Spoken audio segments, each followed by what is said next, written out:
3 a.m. I would like to call today's hearing to order, or hearings. There are two hearings on the docket.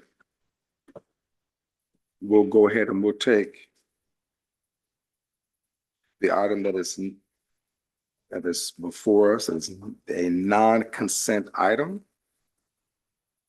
South Coast Air Quality Management District versus Flex Firm Holdings LLC, case number 6239-1.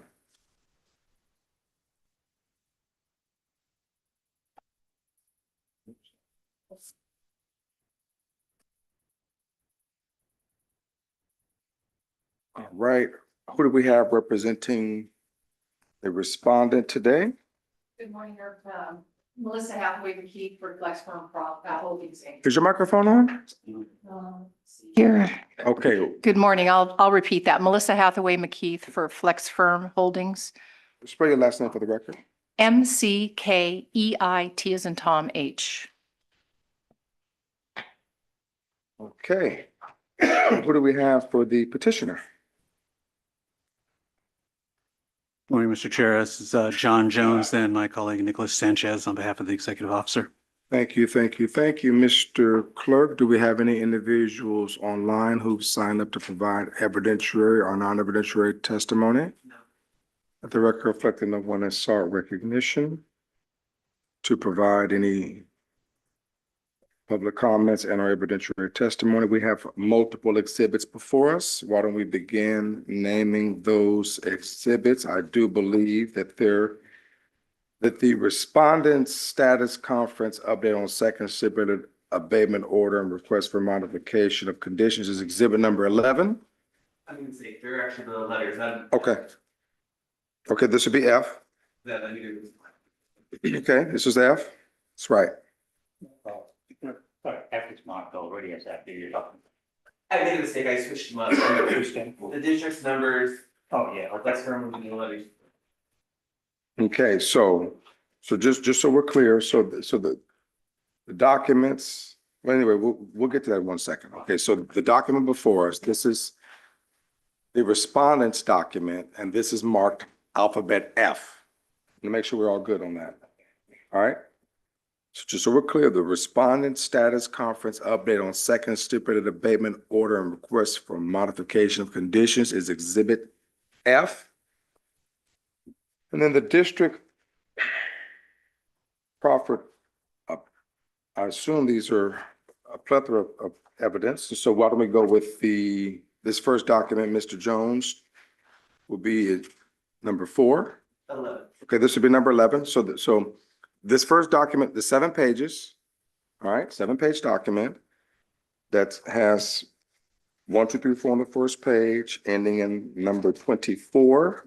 That's exhibit number 11.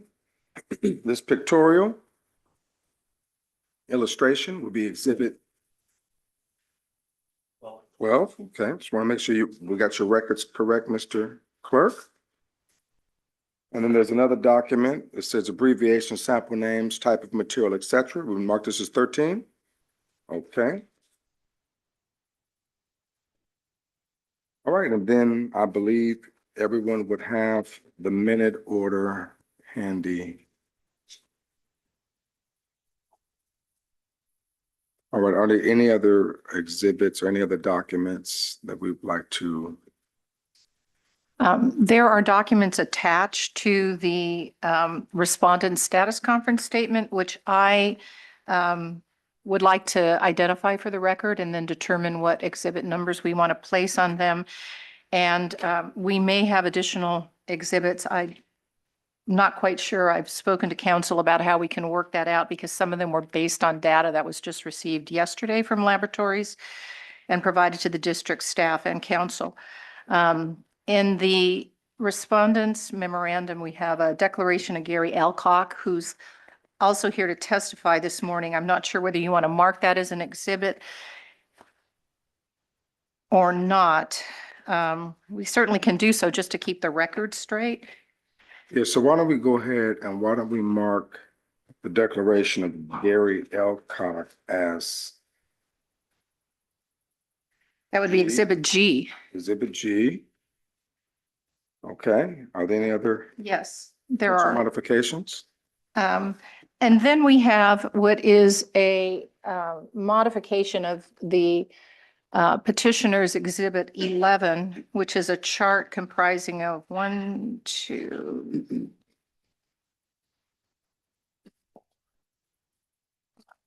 6,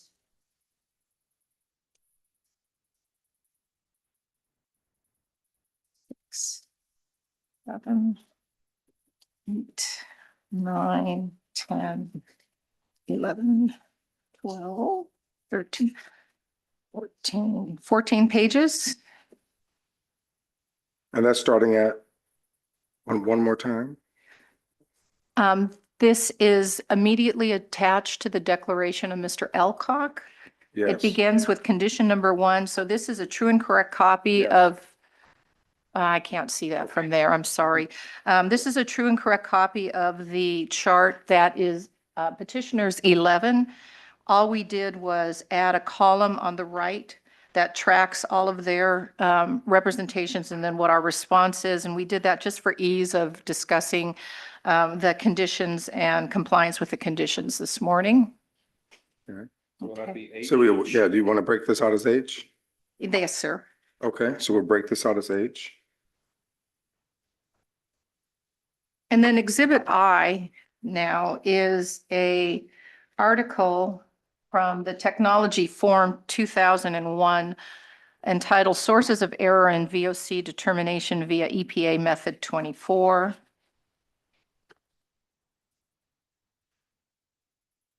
And then the very last document, can I just check really fast to make sure this is the most updated version? I apologize.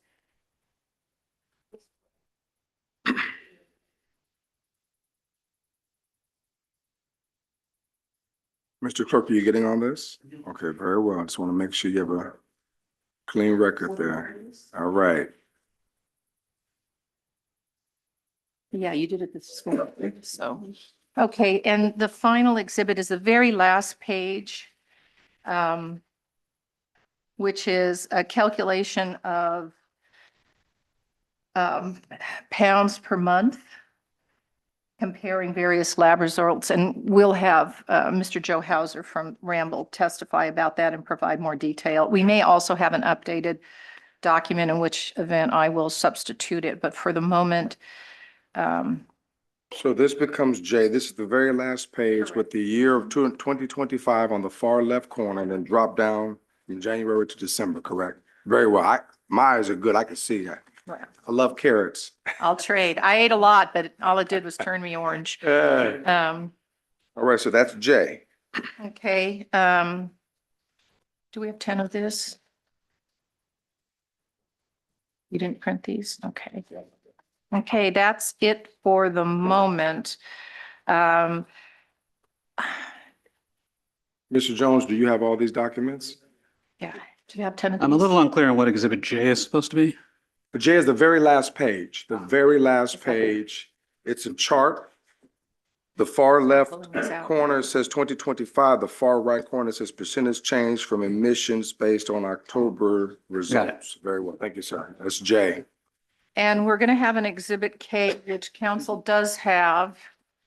And I have 10 copies for the clerk, but we're collating them now as we speak. I apologize. No problem. And Exhibit K is a update of a chart received by the district on Friday, the 21st, which is a comparison chart of laboratory data received in October, December, February, and March, which is the laboratory data that goes into the calculations for a workbook, which we have not admitted into evidence, but may become a topic this evening, this morning. I'm not sure what the district's going to present on that. I just need this one, copies of this. Okay. And for the moment, that's it. All right, Mr. Jones, any additional exhibits from you? No, that's everything for us. Okay, how many individuals do we have that'll be testifying today? on the petitioner side? Potentially two witnesses. We have the district engineer and the district inspector assigned to the facility. Okay, and how about the respondent? How many? We'll have two witnesses, possibly three this morning, Mr. Gary Elcock, Mr. Joe Hauser from Ramble, and Mr. Albert Castile from President of Flex Firm Why don't we Products. have everyone stand and raise your right hand? Even the potential testifiers, do you affirm that the testimony that you will give in this matter is the truth, the whole truth, and nothing but the truth? I do. Thank you very kindly. The record is clear that all of you have accepted the witness. Oh, all right. Okay, Mr. Jones, the floor is yours, sir.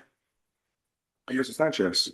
Thank you, Chair. Good morning, board members. I think as you've just received the documents, the district just received them as well. We got some information yesterday, but backing up a little bit, following the November 6th hearing, Mr. Jones and I have been in communication with Ms. McKeith. We've been trying to resolve and drill down to the issues.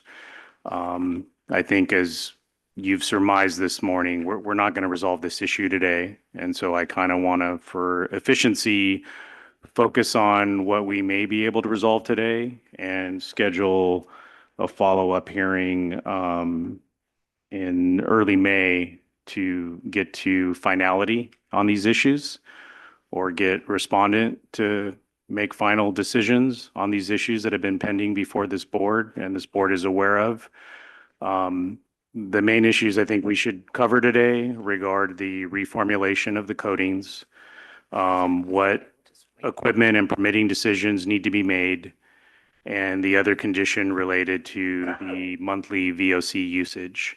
The district staff has been working with Flex Firm's consultants to try to get that data, to get to determinations on that. But, you know, some of the data was updated yesterday afternoon.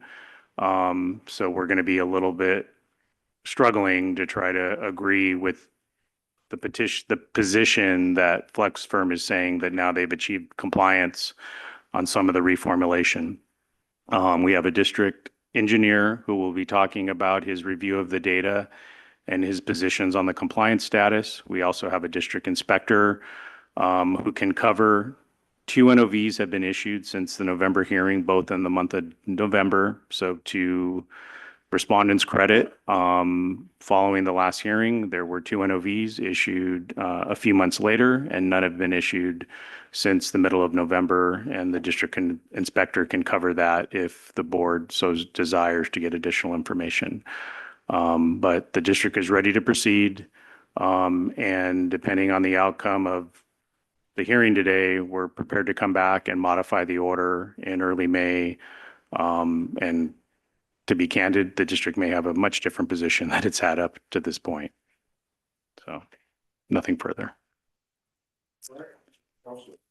Counselor? Yes. I'm just wondering for ease of presentation this morning, whether petitioners would have an objection to our witnesses going first, because much of what has transpired since November showing compliance with particularly item 13 in the what I call the second stipulated order of November the 6th, which was received on December the 4th, and then items 19 through 23. To provide some context, October was the first time Flex Firm, prior legal counsel for the district, and staff had an all-hands, very productive meeting. Coming out of that meeting was the bones of the second stipulated order.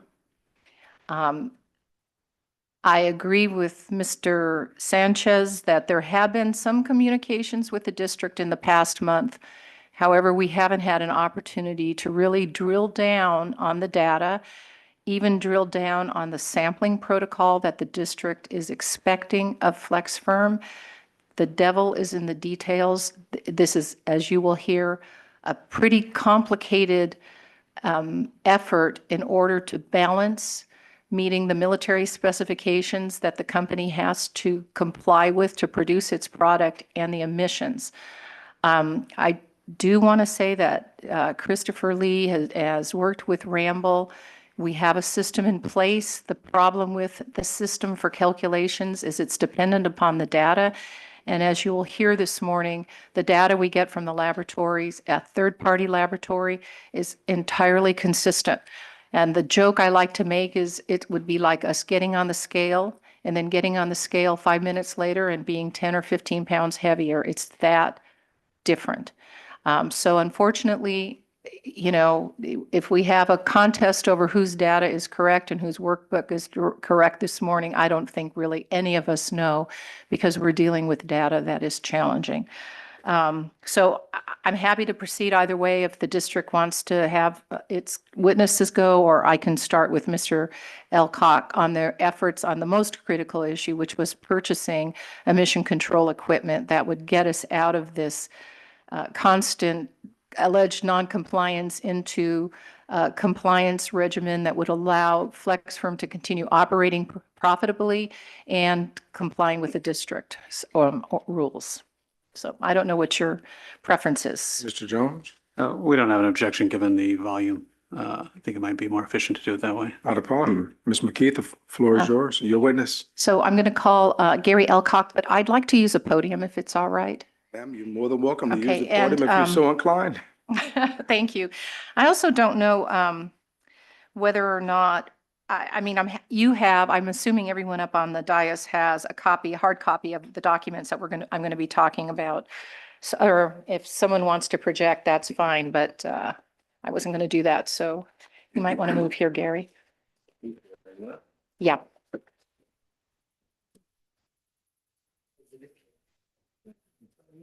All right.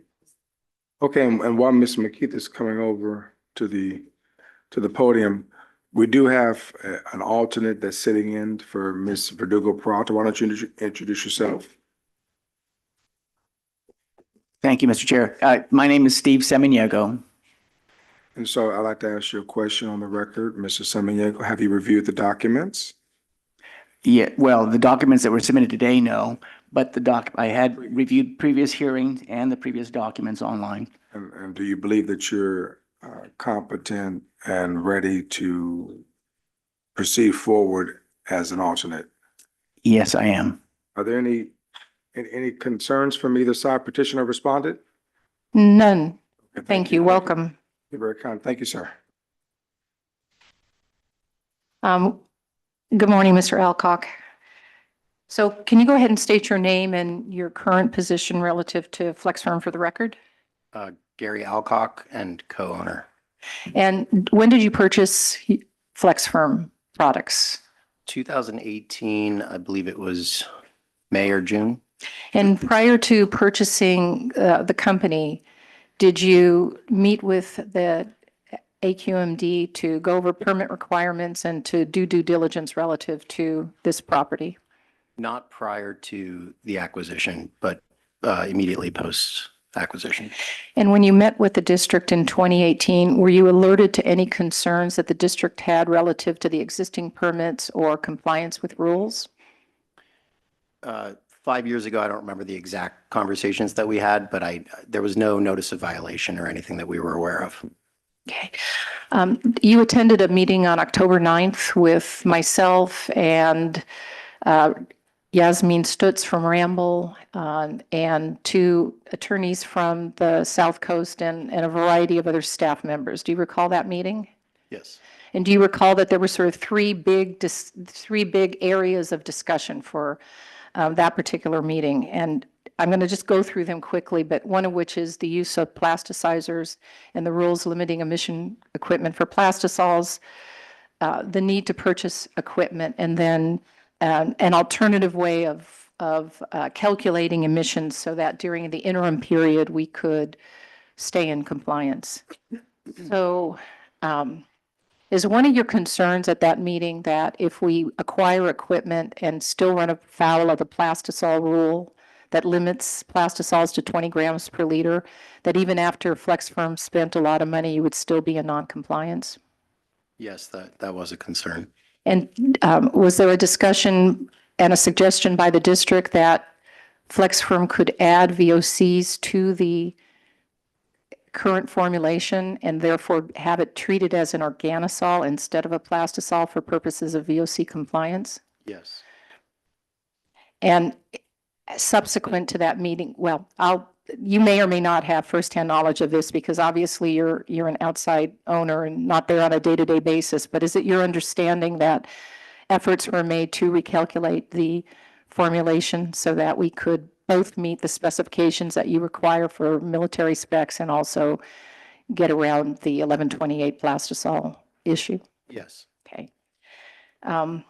Second, I want to turn to, at that meeting, you represented on behalf of the company that FlexFirm had been in discussions with an outside vendor in terms of the purchase of not only emission control equipment, afterburner, but also new ovens, so that FlexFirm would not only be able to continue operating, but also expand its production to be more profitable.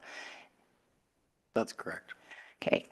And so at that meeting, you represented and believed and we're in the process of looking for the actual equipment that's going to be needed in order to meet the district's rules. Is that correct? Yes.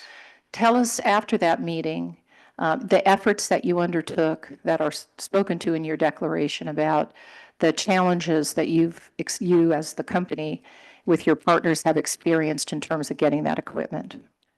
I can quickly summarize, but we, at the time, were having discussions with multiple groups. The idea was if we're going to replace the afterburner, let's replace everything. Because why not improve the efficiency and production capabilities of the operation as well. We were put in touch through a company called Phytech. They put us in touch with a group called Bruckner, which is a German vendor. They prepared, this is prior to and after the hearing, they prepared schematics, plans. They did, I believe, multiple site visits. We had many calls and conversations with them about exactly what we needed. And they made it clear that the afterburner itself would be a third-party vendor, not them, which we were fine with.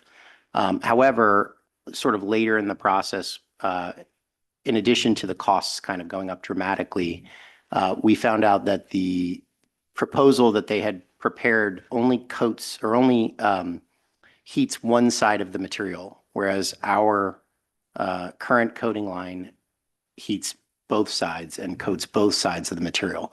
So it just wasn't acceptable. It would cut our production capability in half, but also it's just not sustainable for the operation. And they couldn't meet the requirements of 1147 or 1128. So we sort of had to go back to the drawing board, but looking at backup options, which is what we did over the subsequent. Okay, before you go on to the two subsequent vendors, and we'll get into some detail, and just for the board's edification, this goes to condition 19 through 24 of the second stipulated order, which is attached to Mr. Elcott's declaration, which set forth deadlines for submitting permits and evidence that this equipment had been purchased, and none of which we have been able to comply with to date because of what we are discussing now.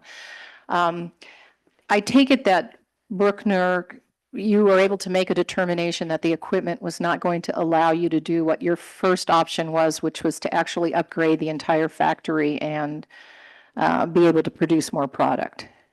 Correct. And my understanding was that that equipment was in excess of $1 million. Correct. And one second.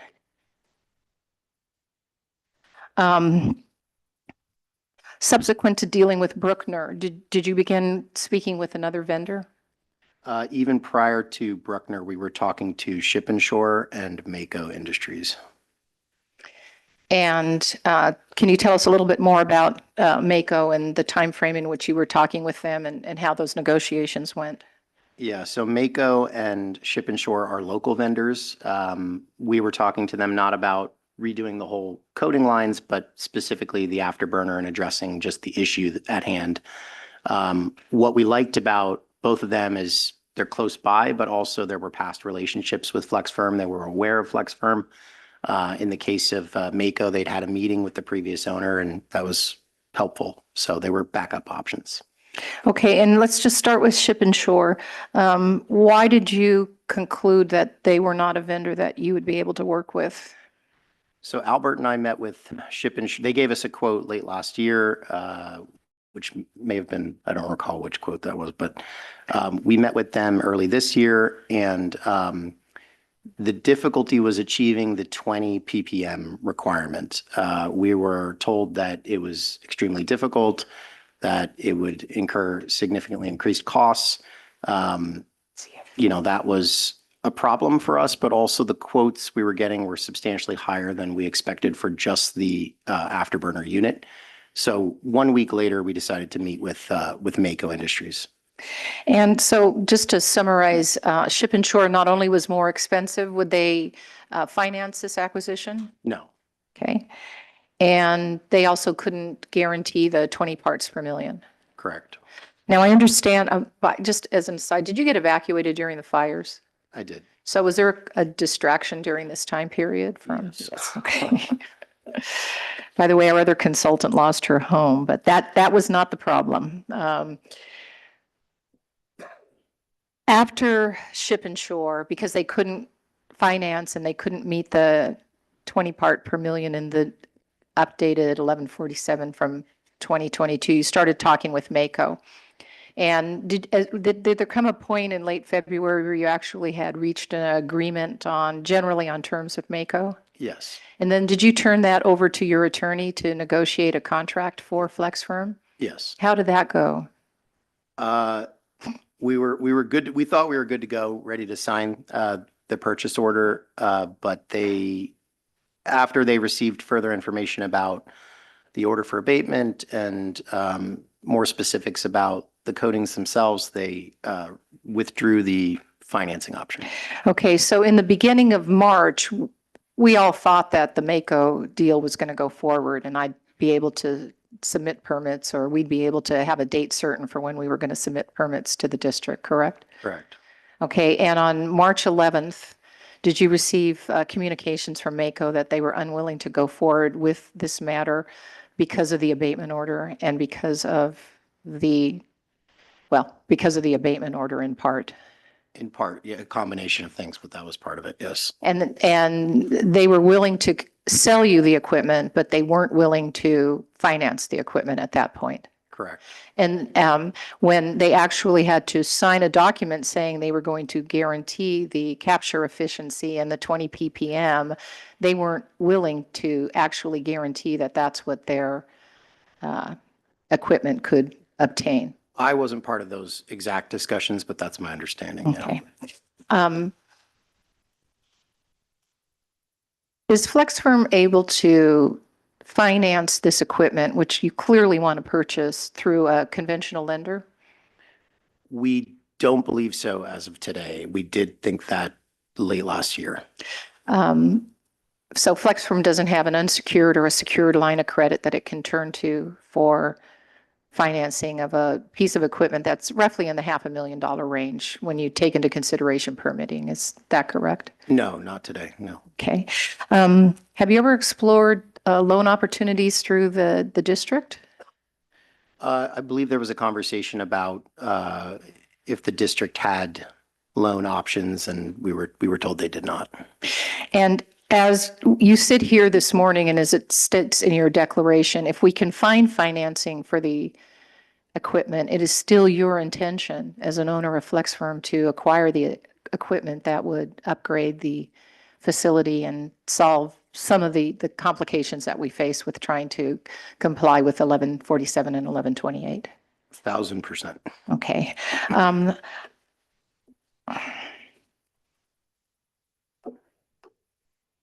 I'm not going to ask you questions about the 1666 pounds per month, because I think that's something that's better for the experts to speak to. But as you sit here today, do you believe that Flex Firm has made a good faith effort to comply with the spirit, if not always the letter, of what's in the second abatement order? Is best faith the thing? Yes. Okay. Best faith. How many hours do you spend, in general, how many hours do you think you've spent just in the month of March trying to address the issues of the company with AQMD? It's substantial. I don't know the exact hours, but it's a lot. I don't know the number. Okay. Uh, That's all I have for the moment. I'll reserve the right to follow up if necessary. Mr. Jones, Mr. Sanchez on cross? Yes, thank you, Mr. Chair. Good morning, Mr. Alcott. When you were discussing your initial vendor that you were speaking with, Buckner, when did you have that meeting or begin discussions with them? I don't recall the exact month that we began the discussions, but they visited us late last year. So late 2024? Correct. Okay. After the November OA hearing before this board? Yes, after. And if you're able to clarify, you mentioned that they could only do the coating on one side of the material. Is that correct? Correct. And would the application on the coating on the one side of the material, would that have met the 20 ppm limit for the coating being used? This vendor, the work that they do is focused on the coating lines themselves, not on the afterburner. So that afterburner discussion was essentially stopped when we realized that it didn't meet the coating requirements. Okay, thank you.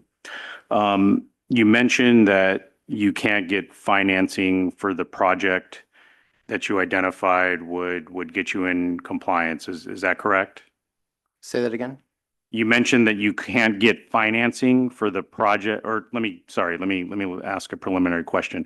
Have you identified the project that's necessary to get you in compliance with this board's conditions? We have, we believe we have, but we're working on it. And did you hire Ramble to help you with identifying the solution for complying with this board's order? Yes. And when did you hire Ramble? What was the month? I don't know. I believe in September Of what year? of 2024, after I became involved. Okay. And how often do you interact with Ramble, or do they come on site to perform the project to get you in compliance? Well, they were on site yesterday, I think. But Can I, If he doesn't know the answer, that's okay. yeah, that's fine. We have people from Ramble here who can also speak to that in more detail. Okay. And so when your attorney asked you about conditions 19 to 24, you agree that you're in violation of those conditions of the order? I don't have the conditions in front of me. I can't speak to that right. Can you look at what's been marked as Petitioner's Exhibit 11 and let me know after you get a chance to look at conditions 19 through 24? It starts on page 5 of 7. They're just the deadlines.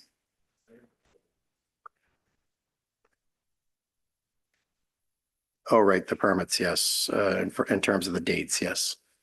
So you would agree that Flex Firm is in violation of conditions 19 through 24? Yes, despite our best efforts. And can you please look on page 3, condition 12, regarding the 20 grams per liter VOC limit?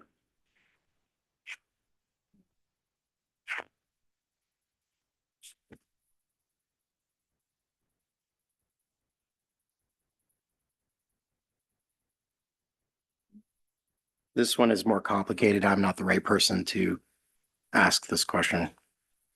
But I believe you stated during your testimony that the various vendors that you've met, they indicated meeting the 20 ppm limit was a challenge. Is that accurate of what you stated? The current vendor that we're speaking to is able to do it. They've told us that they can do it. We haven't heard that from any other vendor. Okay, but are you currently meeting the 20 ppm limit? No. Okay, so would you agree that you're in violation of condition 12? Calls for a legal opinion. We have evidence, testimony and evidence by experts on this issue. Sustained. That's a clarification, sir. No, we're in the midst of, No, because we're saying 20 grams. right, but, It's a different issue. Okay. yeah. I think he's mixing things up. Are you a venture capitalist, Mr. Alcott? No, Is this the first company that you've bought, and tried to operate? I have to say, it assumes facts not in evidence because he's not operating the day-to-day facilities. Sustained. Okay, I'll rephrase the question. When did you said you bought Flex Firm in 2018? yes, correct. Have you worked or operated a company with similar operations prior to 2018? Similar operations or invested in a company with similar operations? Yes. No, Okay. So you have purchased or invested in companies before that do manufacturing? I've not personally invested, but I've been part of a group that was involved, yes. And was that group, what's the name of that group? Revolution Capital Group? And is that a venture capitalist group? No. What are they? Independent sponsor is the term.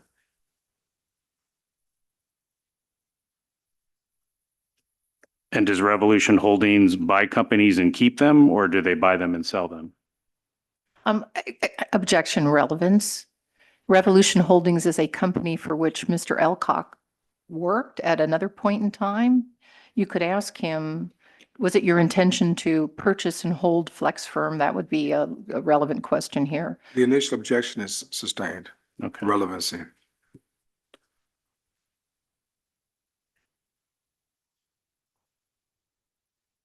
Have you retained Ramble continuously since September 2024, or there have been breaks in time that you've utilized them to comply with this hearing board's order? I don't know how you would define a break. There are times where they're working a lot more than other times. Okay. All right. Nothing further. Thank you. I have some follow-up questions. Or redirect? Thank you very much. Mr. Elcock, how much, have you spent over, say, $120,000 in the last several months on attorneys and consultants and outside laboratories and source tests, if you know? I don't know the exact number, but that's probably in the range. Okay. And for a small business like Flex Firm, which has under 10 employees, is the cost of having a continuance, well, you don't have in-house counsel, correct? Correct. You don't have a full-time environmental compliance officer. Correct. Has anyone from the district ever contacted you to ask whether or not they could assist in trying to address some of these complicated issues? No, not that I know of. Is your impression that the district assumes that Flex Firm should hire outside consultants like Ramble at not insignificant expense to resolve these issues? Yes, And is that difficult in terms of the actual operating revenue of your company? definitely, yes. Okay. And have you signed several purchase orders from Ramble in order to provide the documentation that you're relying on this morning? Yes, And is that also difficult on your operating line? yes. And does that divert you away from being able to expend those funds to actually purchase equipment? Yes. Thank you. All right, any questions of the board? Mr. Belakopoulos. Mr. Alcock's, I think, just want to clarify the petitioner exhibit 11 and condition number 12 that Mr. Sanchez referred to. I think that is referring to the coding, not 20 ppm, but 20 grams of VOC per liter of coding. Is that correct? These questions are more appropriate for Albert than for me. Well, what does it read though in the description? You're asking about item 11? Number 12. Oh, 12. Petition exhibit 11, item 12. I just want for the record, it's not 20 ppm, but 20 grams of VOC per liter.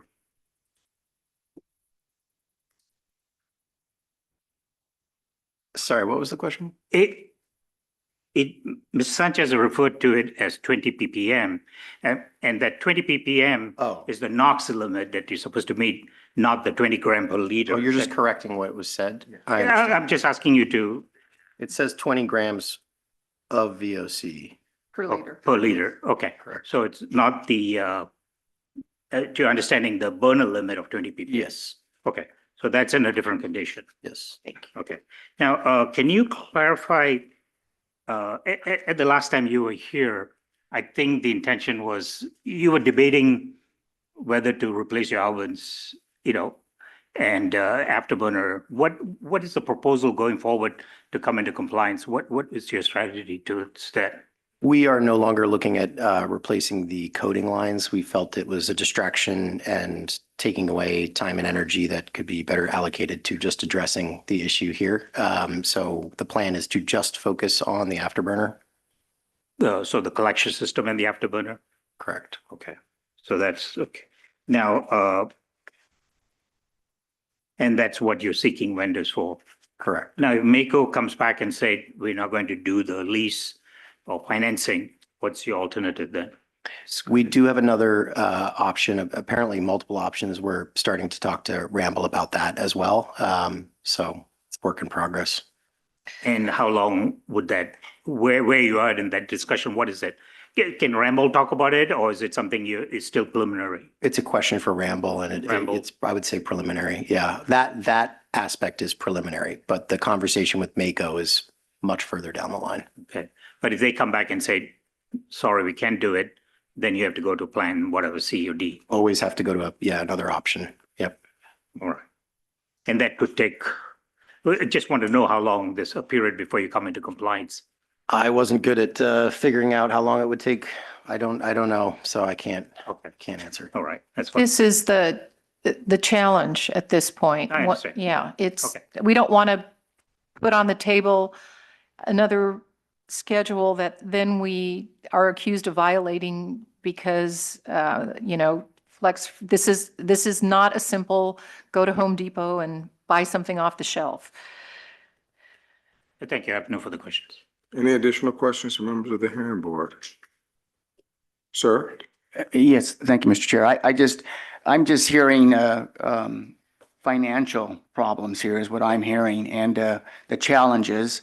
And I don't know. I know you're looking at afterburners and trying to finance, and you can't. And the question I have, are we just looking at afterburners in a certain financial range? Are there more that are available, but you just don't even look at them? Is that what we're doing?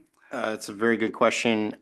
I was recently made aware that we should be looking at used equipment, maybe used but fairly new, which could be at a significant discount. That wasn't something that we had really discussed prior, but I think that's a really good option. So yes. So yes, you're looking at other. Correct. And then the finance, if they're higher than I'm sure because of your financing challenges, there's a bottom line that but then there are afterburners at a higher level cost, but you're going to start looking at those, exploring those and trying to finance those. Is that what you're going to do? Correct. I should also mention that we do have a burner that was acquired by the previous owner, which is brand new. And we went through the process of speaking with consultants as well as Mako Industries in terms of retrofitting that burner so that it could meet the AQMD requirements. The answer was no. So that would have been one of the most cost-effective ways to address this. However, the idea of purchasing used equipment is sort of new, and that's something that we're looking into aggressively now. So, Okay. And I heard your counsel question you about your hours and money you've been spending and et cetera. And I can sympathize with all of that. But also the question was were you getting any assistance on these matters from the district? And the question I have in that, does the district have programs to assist you in these issues? not that. And why are we expecting help from the district on this? Did you ask, why are we expecting help from the district? Yeah, this kind of help, the financing, and I can understand help with monitoring, et cetera, but these lines of questions were kind of a little odd to me when you asked if they were getting help from the district on this. Well, I looked at this small business loan and called the number and it's disconnected. And so it's very difficult for a small business that doesn't have full-time staff. I mean, it's one thing when I'm representing Northrop or Siemens or somebody who can really afford to do everything that's necessary. Here you had a company who I believe, or I wouldn't be here, in good faith is trying to solve this problem. The district, seemingly has a tremendous amount of resources for helping compliance on a wide range of programs, and yet there's no program that we've been able to identify that would assist a small business with a loan to purchase $300,000 or $500,000 of equipment so that it could continue operating in the district. And I found that really surprising because small businesses need that kind of assistance. It's without it, they cannot, because they don't have significant assets, borrow from a lender. Mr. Hauer will speak to the fact that there might be some alternatives if we can't afford an afterburner that goes for both ovens. And the other inquiry that we could have this morning with Mr. Castillo is, even if we can't afford this, are there ways that we can modify our production so that we only produce some of our product? And that would keep us under certain emission limits. But, this is a company that makes very specialized items, as we can have testimony on. And if they can't produce certain items that are more profitable than some of their low fusion items, they can't afford to stay in business. And a really key issue here, a real key issue is whether or not this business can operate profitably in the basin with changing regulations that are difficult for them to comply with when they have been operating for 70 years and there didn't seem to be a huge problem. So this is when you ask, are you going to be able to get into compliance? They're facing really serious business issues. And we can get into that with direct testimony, but it's not proven to be as simple as we had hoped in October when we met with staff. No other questions. Thank you. Any additional questions from members of the board? All right, Ms. McKee. Yes, I'm going to go with, 1 second, please.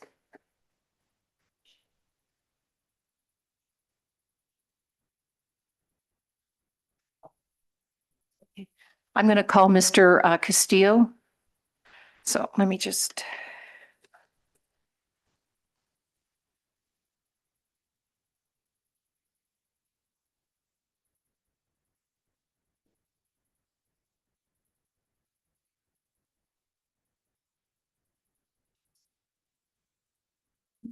Mr. Castillo, can you state your name and your position?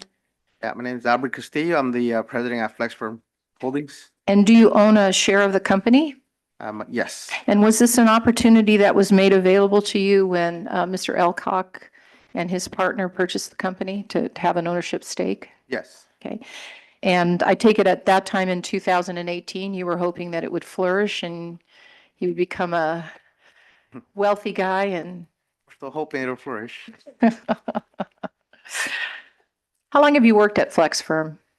I've been there since August of 2001, so you're close to 20, almost 24 years. And are you familiar with products that are manufactured and the method by which they're manufactured at the company? Yes, And have those changed? Have the processes or the products that Flex Firm makes changed since 2001?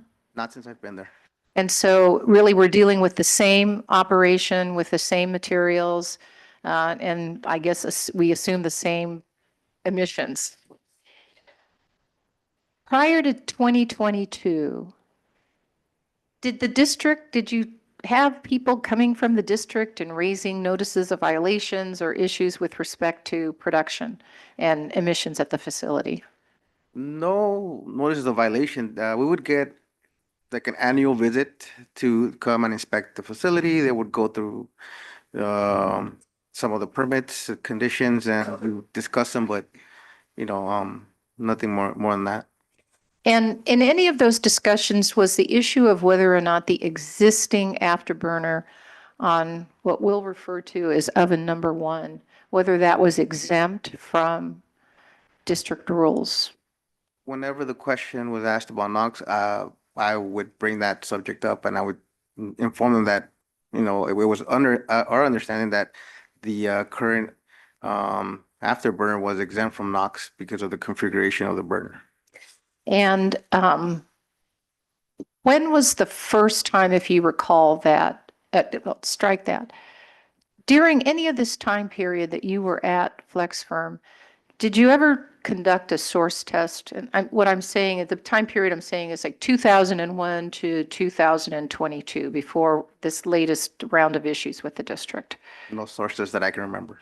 And is it your knowledge or your understanding that the last source test prior to current history was in 1996? That's the one I recall, yeah. Okay, and is it your understanding that the reason there wasn't another source test was that the district staff had concluded that the burner was exempt? Yes, from my talks with the previous owner, that's what he kind of alluded to, and that's what we went with. So the current situation in terms of being in violation of rules, and then the odor complaints, which I'll speak to separately, that came up as a new issue in 2022. Yes. And at that time, the district at some point in time asked you to sample all of your materials, both the fabrics that go through the coating line, but also the actual materials that you receive from vendors for raw materials. Yes. Do you recall that? And did you ask them what labs you should go to? Well, when we read the rule, the 1128 kind of alludes to using AQMD approved laboratories, which I was able to find a list of them online. When we tried contacting several of them, they don't perform the test anymore, or they weren't operating labs. We had quite a bit of trouble trying to find one to actually, get our coatings tested. And at some point in time, did you ask the inspectors who would come whether or not they could make recommendations on a lab after you were unable to find one that could run the EPA method 24? Yes, I did ask for assistance. And did they provide you with any information at that point? They basically said we would get back to you, but we never heard back. And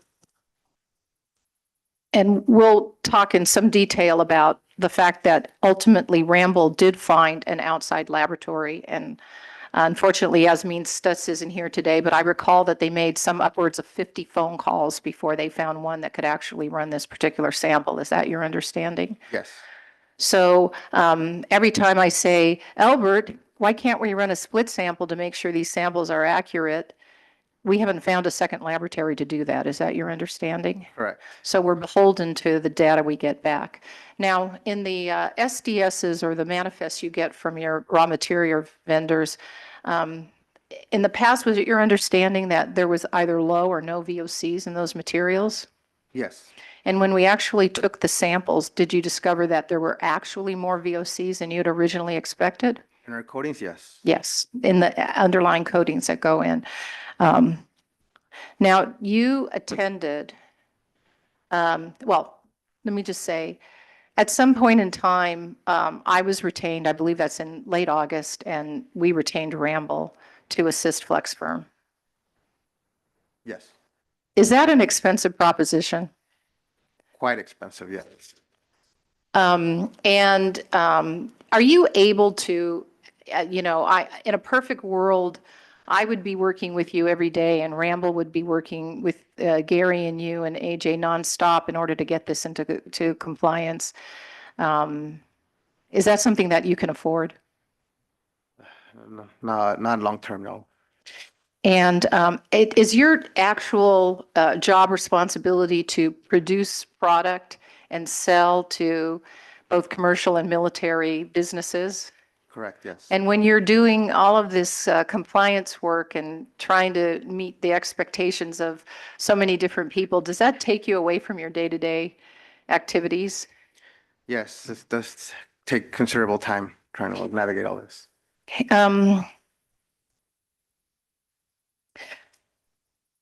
Did you attend the meeting in October 2024, on October 9th with the district? Yes, And as one of the issues that was discussed, the fact that there's a limitation of 20 grams per liter for plastisols, and yes, FlexFirm's products use plasticizers in order to meet certain specifications, do they not? yes, And therefore, keeping that under 20 grams per liter, once we had laboratory data to confirm what was going in, is difficult. correct, yes. And at that meeting, did we discuss with the district, did we raise with the district's questions as to why you can use emission control technology for organosols, but there is no emission control technology allowed for plastisols? I asked that question, didn't really get a very good response. Okay, so the effort was made at that meeting to find ways to accommodate FlexFirm's formulas and operations so that we could come into compliance under 1128. And the district, if I recall, proposed that by adding some VOCs to these formulations, they would be deemed an organosol as opposed to a plastisol. Correct. Okay, and that would then mean that though we had higher VOCs, those VOCs would ultimately be captured by emission control equipment, which would be allowed because they're organosols and not plastisols. Correct. But in the interim, until we had this emission control equipment, did Ramble and the district staff, Mr. Lee in particular, develop a workbook that would allow FlexFirm and the district to track usage and calculate emissions? Yes, And that workbook, in your mind, was it intended to be what I describe as a living document so that as you obtained new formulations and you actually applied those formulations, you would provide that information to the district and the notebook would be updated? yes, it was my understanding that we can update the workbook with you. And was it your understanding of the condition as worded, which discusses applied formulations, that when you were experimenting to see whether or not you could have a proper mix where the VOCs weren't too high for purposes of your military specifications, but still rendered this organosol, and you didn't use those formulations because of the fact that they were too high and might damage your equipment or otherwise violate the specifications you have? Did you use those formulations? Not the ones with the added VLCs. Okay, and since you didn't use those formulations, did you not submit them to the district? I didn't want to create confusion between the district and ourselves. I didn't want them to think that those were the actual coatings that we were producing. But they were not the coatings that you were producing? No, they weren't. So they were not going to be reflective of what emissions were coming off of those formulations? Correct. And therefore, in terms of the workbook, which is designed to actually calculate what it is being emitted on a monthly basis, Yes. that would not have been helpful. Subsequently, in February and then again in March, you sent out samples to an outside laboratory to determine what the VOC levels were. Correct. And in February, when you received the sample results, they showed low VOCs. Is that correct? Yes, lower than the initial. Right. And you sent those to the district? Yes.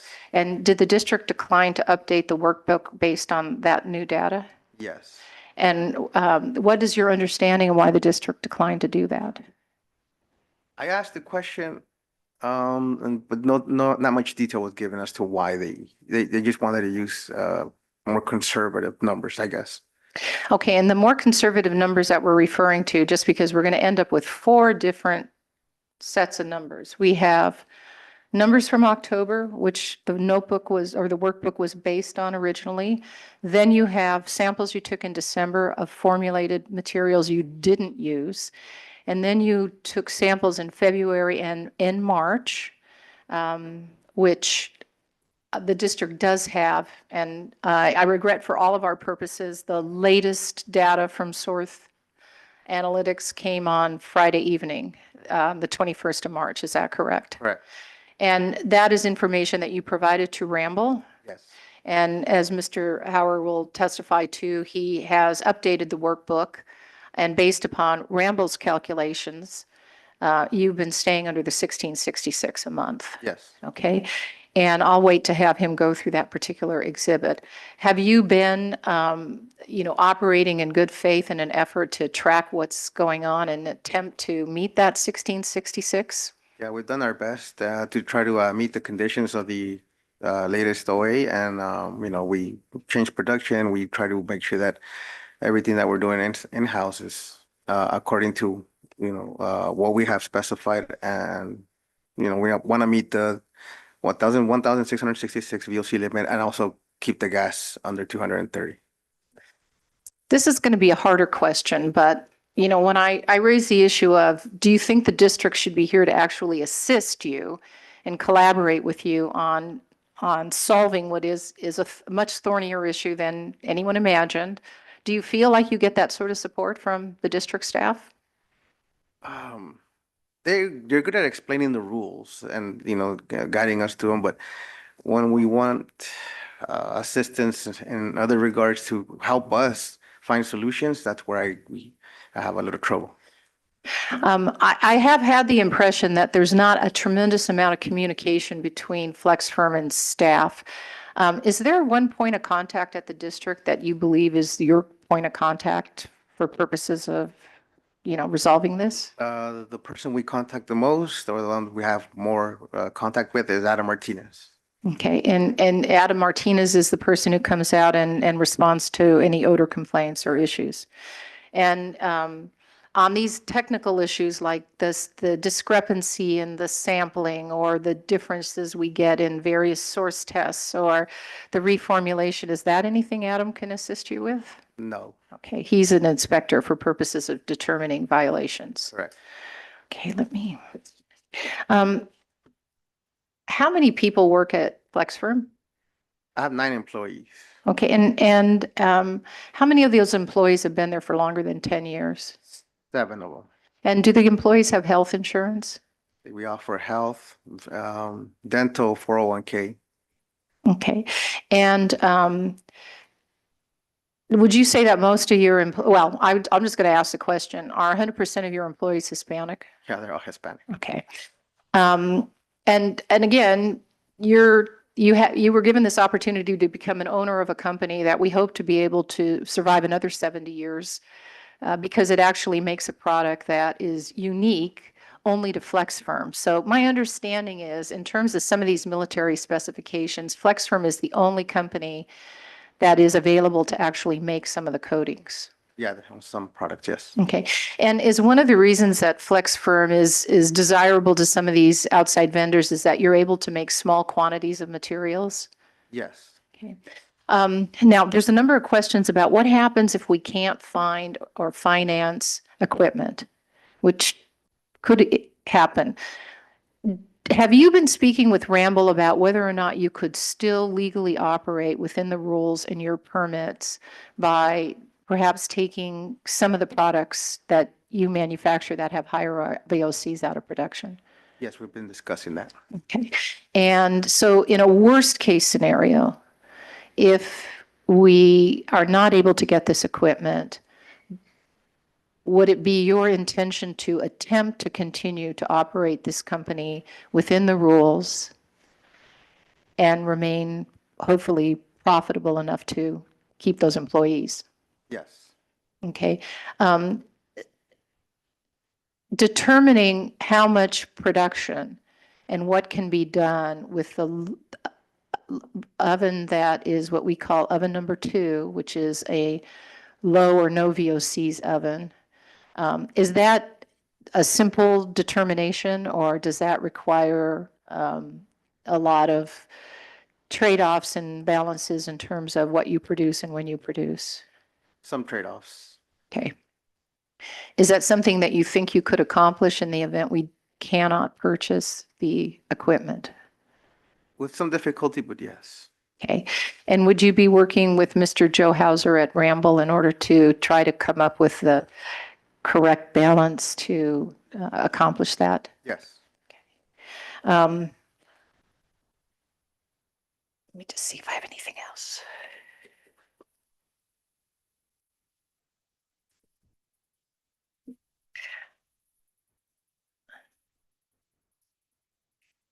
I may have asked this already. I'm sorry if I did, but did you contact the district to find out whether or not they had a loan program for small businesses that might assist you?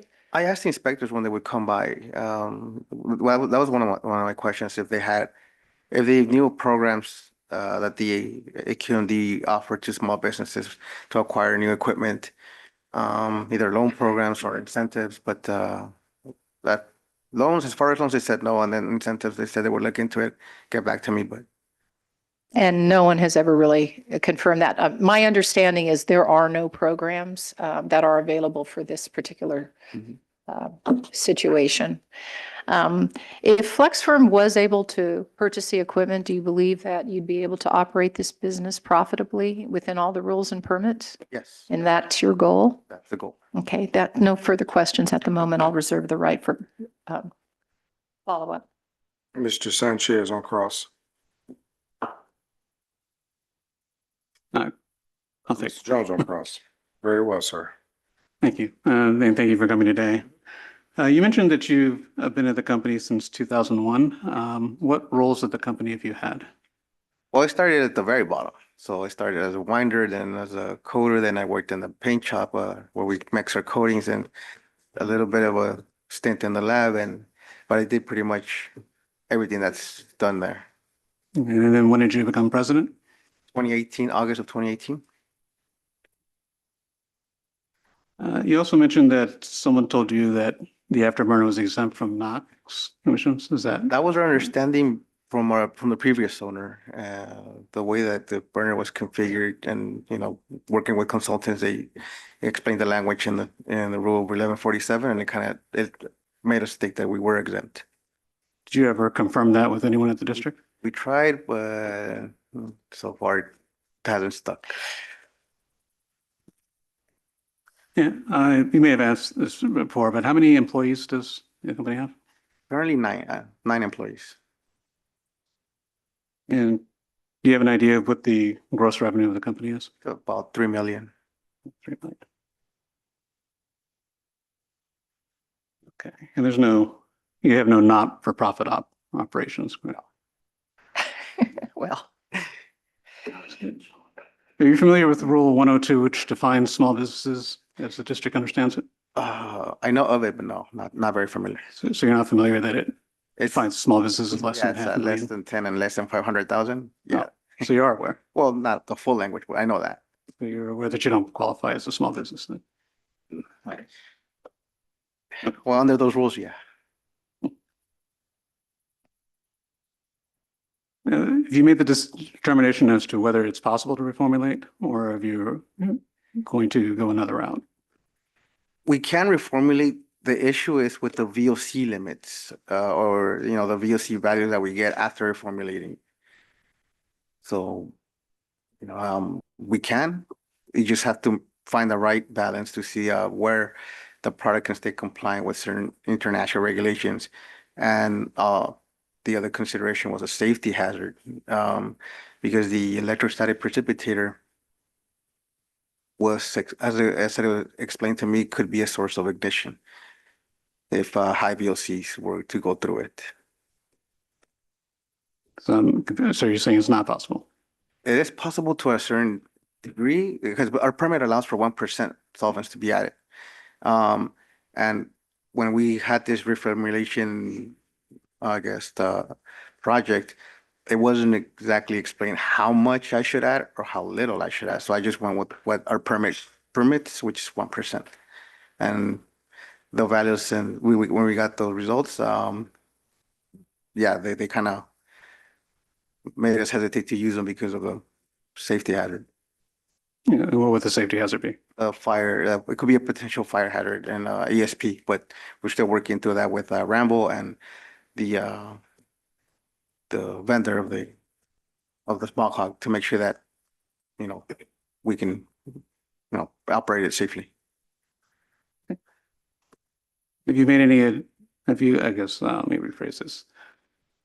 You mentioned in terms of being able to potentially come up with a solution without financing. Has any progress been made along those lines, or? So the solution is we just spoke about, it's maybe stopping the production of certain products that go on the number one oven in the mean and keep producing, the stuff that is compliant on our number two oven. And that would, allow us to continue production on a limited basis. Is it your understanding that you are not able to operate profitably and comply with the rule? No, that calls for a legal conclusion. Don't answer that question. Profitability is numbers. We don't believe he's been in violation of the interim agreement and the abatement order. I think that's a factual issue at this hearing.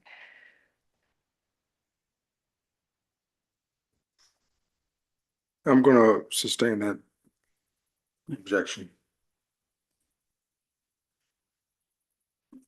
In the time that you've been at the company, so you said since 2001, have you had any other consultants besides Ramble working on this issue? I wasn't privy to that information from 2001 and 2017. Once I was involved in my current capacity in 2018, that's where I would know a little more. You can answer. So But no. have you? Not since 2000, not from 2001 to 2017, but from 2018 on forward, yes. From 2018, you had hired others other than Ramble. Okay. Yes.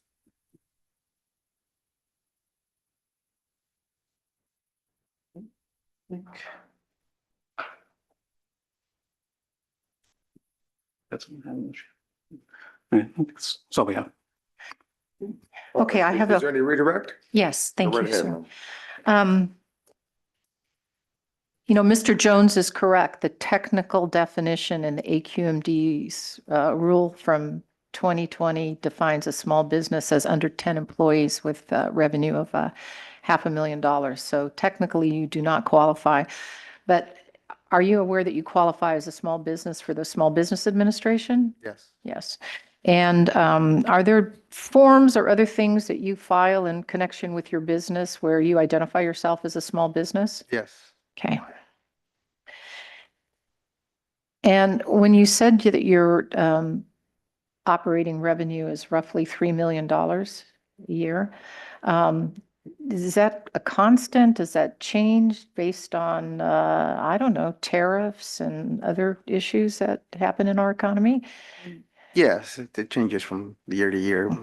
But roughly it's in that $3 million range. So in that sense, it's a small business in terms of the number of employees, but you have an actual product that you manufacture, which is of value to the end users, and you want to continue that. Yes. In terms of the reformulations, I want to talk a little bit about how complicated that is and where we could use a very specific protocol so that you know exactly what the district expects of you. When you reformulate, I take it that you add a certain percentage. In this case, in December, you added 1% and you tested it and you concluded it was too high and it might create either a inability to produce a product or the electric static precipitator would potentially catch on fire. Objection leading. Um, That objection is most certainly sustained. Okay. Well, let me rephrase. And so tell me about reformulating. How do you go about doing that? Well, we make our vinyl compound in our paint shop and our mixing You plant. speak up a little. Yeah. Yeah, we make the vinyl compound, we mix it, and then we add either solvents, to increase the VOC levels in there. And because the district questions what FlexFirm does, do you then send that out to a third-party laboratory so that you get an actual third-party read on what the VOCs are? Yes, there's And how long does the turnaround time usually take with an outside laboratory? standard, it's about 10 days, 10 or 15 days. If you expedite it, you can get it in maybe 5 days. And expediting it costs additional. Yes, you have to think. Okay. And so when you reformulate, you take the sample, you send it out, you decide whether or not it can be used in your formulation, and if it comes back with levels that you believe are not safe for that particular line, you discard that and move on. Yes. Okay, so if, there's this impression that we can kind of tinker and experiment with the reformulations and that it's a pretty straightforward, quick, and inexpensive operation. But in fact, it roughly takes a month for every reformulation to determine whether it's working. Does it take a while before you have the information you Objection need? leading. Excuse me, he Oh, I posited. apologize. He posited an objection. I do want to sustain. So I would ask you to rephrase that, Ms. McKee. You bet. How long does it take from the time you try the new recipe until you get information back from the lab to know whether or not you can use the reformulation? To make the sample takes about a week, and then once it's sent out, to get the result takes about 2 to 3 weeks. Okay, so can we say roughly 3 to 4 weeks in order to determine if this reformulation is going to be effective? Yes. Okay. Prior to August this year, you received a number of odor violations from the district, notices of violation for odors. We received 2 in February No, prior to, prior to. prior to August of last Yeah, year. we received quite a bit of them, yes. Okay. And in the previous abatement orders, it referenced anywhere from 200 to 500 complaints for odors. Yes.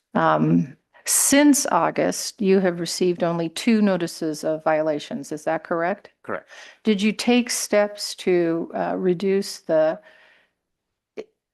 perceived issues with the odors, and what were they? Yeah, so we had a company called CNH come and do some more work on our existing afterburner to make sure that, identify any other leaks.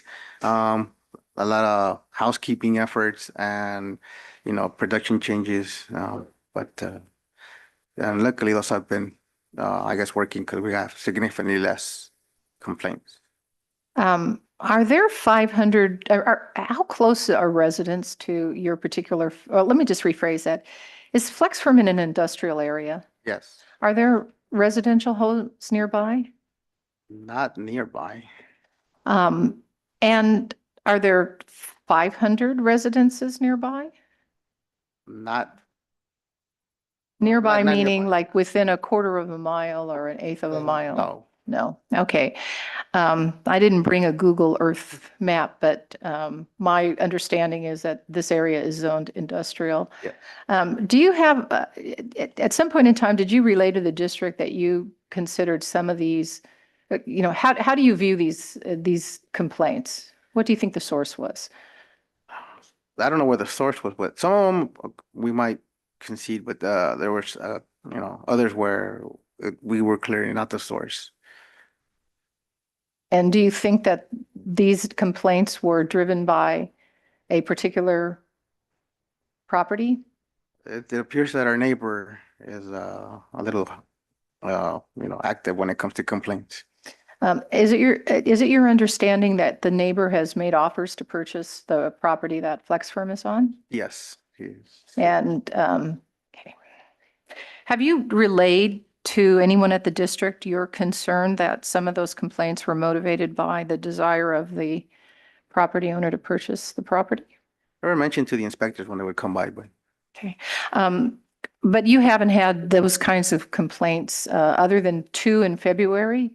yes. Okay. And as to those complaints, were they, in your view, a genuine violation? One of them Calls I, for legal conclusion. Let me rephrase That's, that. Do you dispute one of the notices of violation? Hold on one Oh, second, Ms. I'm McKee. sorry. No, it's okay. I just wanted, for the record, I just want to sustain his objection. And of course, Ms. McKee, you're more than welcome to go ahead and rephrase. Thank you. No problem. Been a while. You received 2 notices of violation. Does FlexFirm dispute one of those notices? one of them, yes. And on what basis? The unit was off. The one of oven number 1 had been already shut down for at least 20 minutes before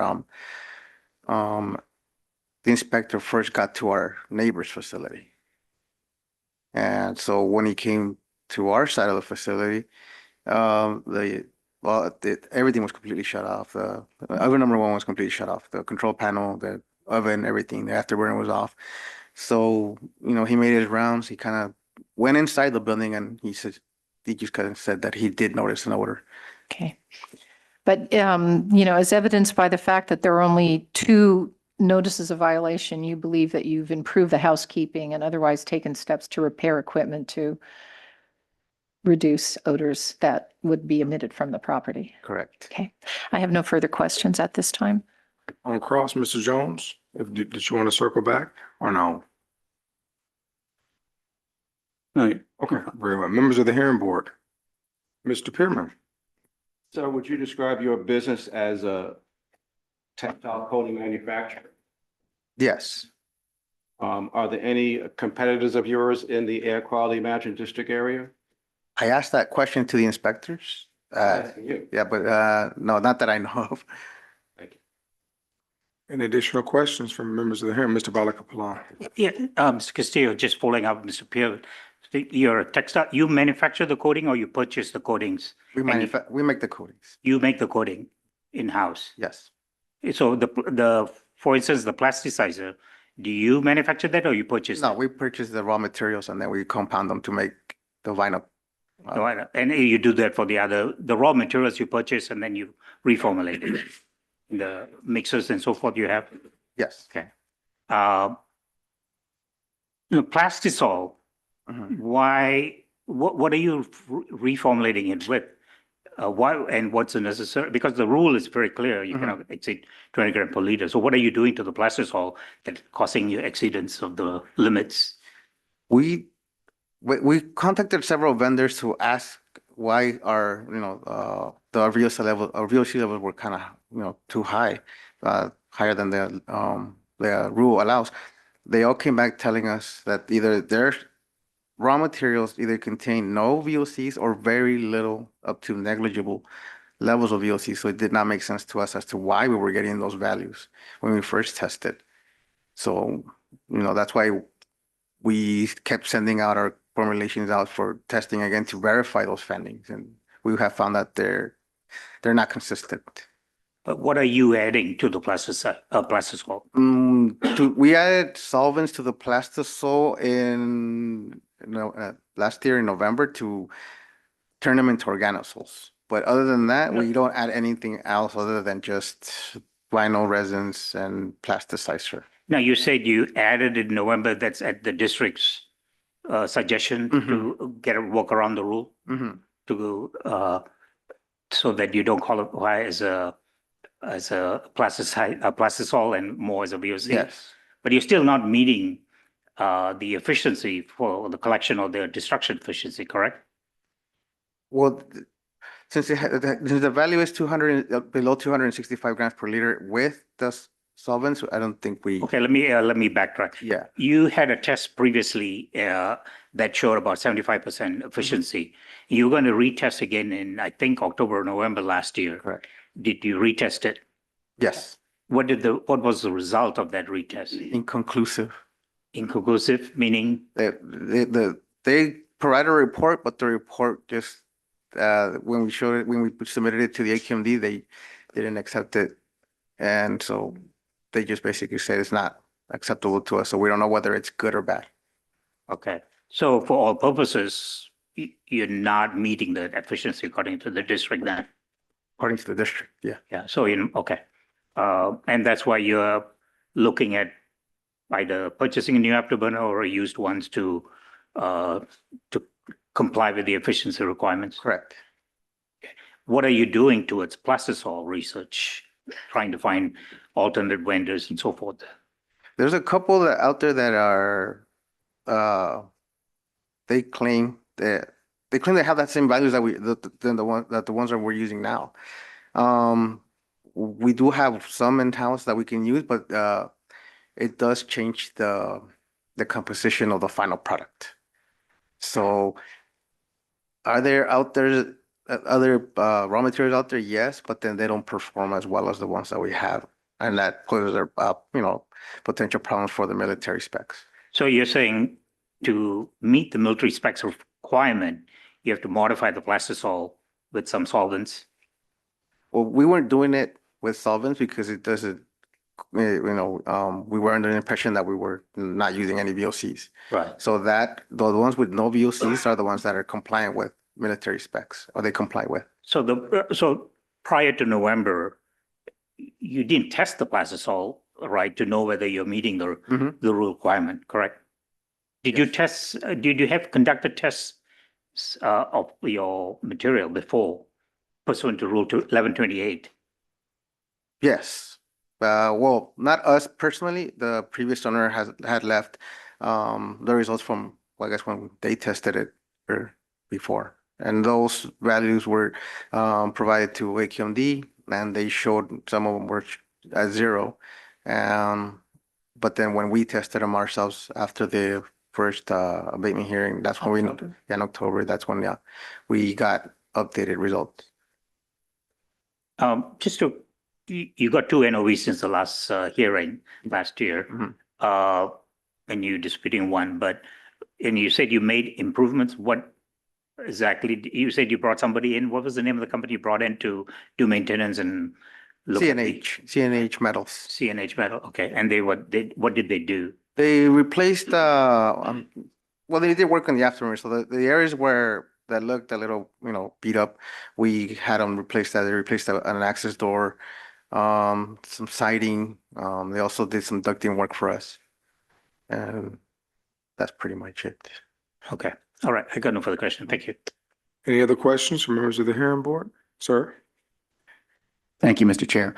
I heard, the struggling of the challenge to come in compliance, and I'm hearing 2 options. The first option is the one that you want to obtain 100% compliance and also maintain the current profits that you're making for the company. So it would be just correcting the afterburners or whatever. But the other option, if you can't do that, the other option would be to reduce your work as far as I guess the customers or whatever, but still be profitable. That would be the other option. You could still do that and still have a profit, but you'd have to reduce your customers. Is that right? Am I confirming that? We can still operate. As far as profitable, we still have to look at the numbers. It'd be a minimal profit, but you'd still be operating. Okay. With that other option, working on the burners and not the afterburn, working on the ovens, not the afterburners. Yeah, well, that's one option that we have to continue producing. Yes. But as far as producing even at a small profit or, at a viable. Keeping the employees That's something that employed and. We need to evaluate if it comes to that. Okay, because that's what I thought I heard you say earlier. Okay. Thank you, that's all. All right. Thank you very kindly. So why don't we take about a 10-minute break? Is that, you good with that? We're gonna come back at 10:15 or 10:10? Great. I'm sorry, 11:10, 11:10 or 11:15, what'd you say? Yeah, 11:15. Okay, 11:15. We're off the record.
Good morning, Dr. Abram. What? They are off the record for how long?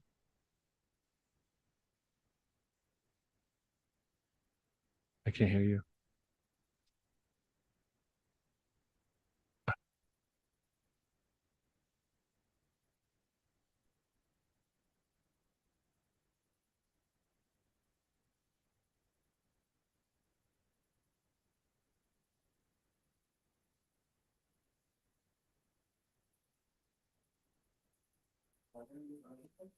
$11:15. 11:15. We'll be back on the record. 11:15. Okay. All right, cool. Thank you.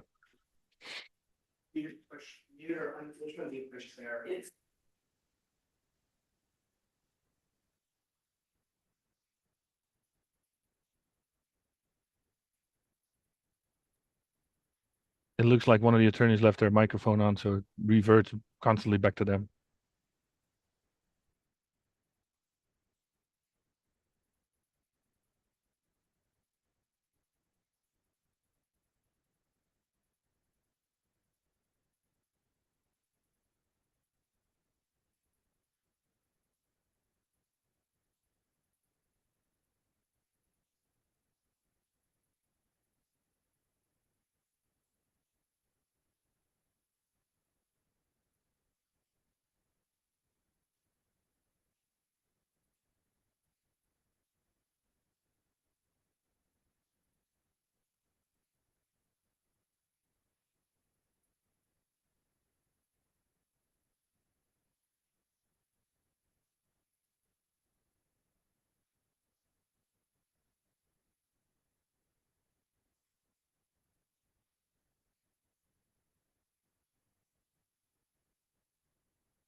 We're back on the record.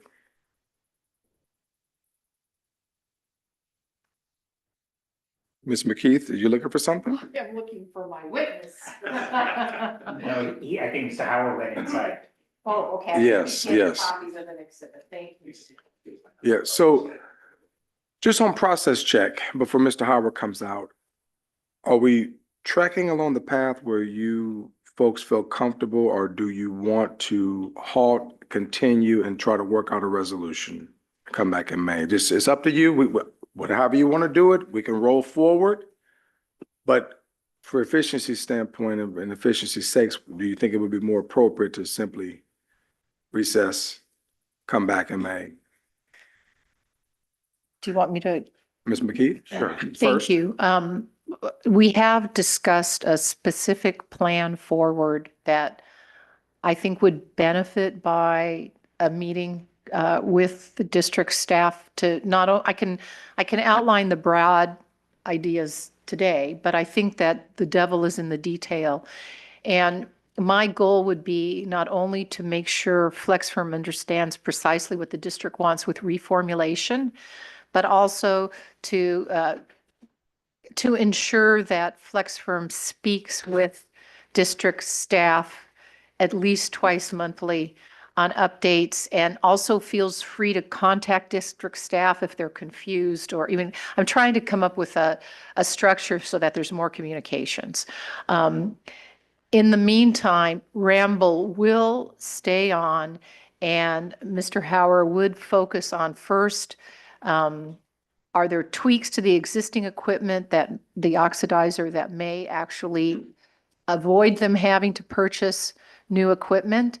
And if they do need to purchase new equipment, what would actually work? I think that, sometimes when you go to outside vendors, they want to sell you their biggest, fanciest option. And I think that we could take testimony this morning, but it looks like there may be some alternatives. And then finally, when we come back in May, if this is unsuccessful, we could outline what FlexFirm is able to continue doing to operate their business within the rules. So that's, Okay. that would be our plan going forward. So Mr. Sanchez? So what I would like to do is have Mr. Howard testify. So not only do we have the benefit of the district asking questions, as well as the engineering member and other members of the hearing board asking questions. So when we continue, I agree to continue, as I said in my opening, that there was going to be a need to continue. And so when we come back, we will have our negotiations as we have been having. And then we will have, what I think the district's going to do is have an order and hope that FlexFirm makes a decision before that prior hearing. And what we'll bring back to the board is not a continuation of an additional plan, but the plan that the district seeks. If we can reach agreement on that, we all want to do that. If it's something short of that, the district will be going at it on its own to propose the plan for the board to adopt, reject, or modify. So we'll hear Mr. Howard, and then we'll recess to, how are we looking, May? May, the first Tuesday in May will be May 6th? I'm sorry, a point of personal preference. I'm out the first couple Okay. weeks in May, so Okay. if we could push that back. Also, realistically, again, just because reformulating takes almost a month to get the samples back, I don't want to set us up to fail. Okay. So we're gonna, Mr. Perriman? Just want to make sure that, so there's no need to touch the order otherwise, and we can just agree to disagree if they're in violation. There's no problem there with the order continuing as is, is my understanding. Yes, and I'm glad you said that, because we're on the record and we're all in one agreement. So why don't we do this?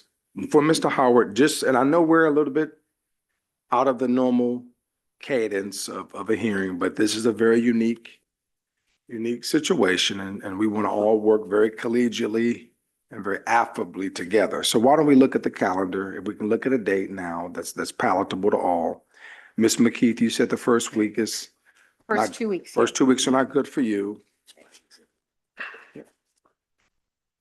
We're looking at May. And Mr. Jones and Sanchez, your days are Tuesday, or is Tuesday? Yes, I mean, and starting at that I guess it would be, is the third week starting on the 19th? Is that what the first week of May actually starts the end of the week, but Melissa, are you talking about starting on the 12th? So I'm free starting on the 19th.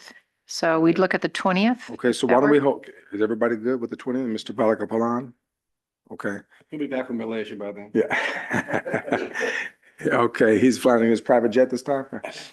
All right, so May 20th is the day we'll hold.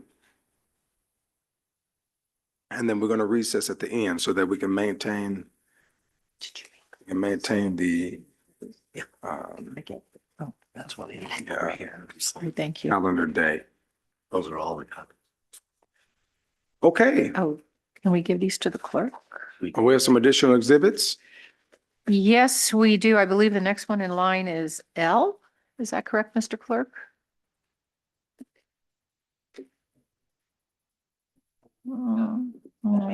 L, yes. And I'm going to I'm not sure I'm going to use this. We'll see if we need it, but in the meantime, let me just hand these to the clerk. Yes.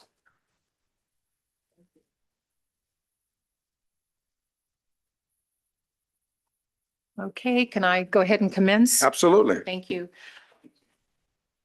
No. Do we have another copy from them? Well, I had 10, so you probably It should be. gave the clerk more than you needed. There you go. Well, If you could figure it out, we'll have you testify. Down now. all right, folks, and this exhibit is Exhibit L. This is Exhibit L. We had one. L? Okay. Okay. So the one that you just received would be L. Correct. This previous was K. Have we given them this? I have no idea. Okay. I thought you'd said you'd give it to the council. All right. Right. So this is the only, and this is a compilation of the workbook. What is this? This is the evaluation. Yeah, it's from the workbook to show where. To show, yeah, we're compliance, okay.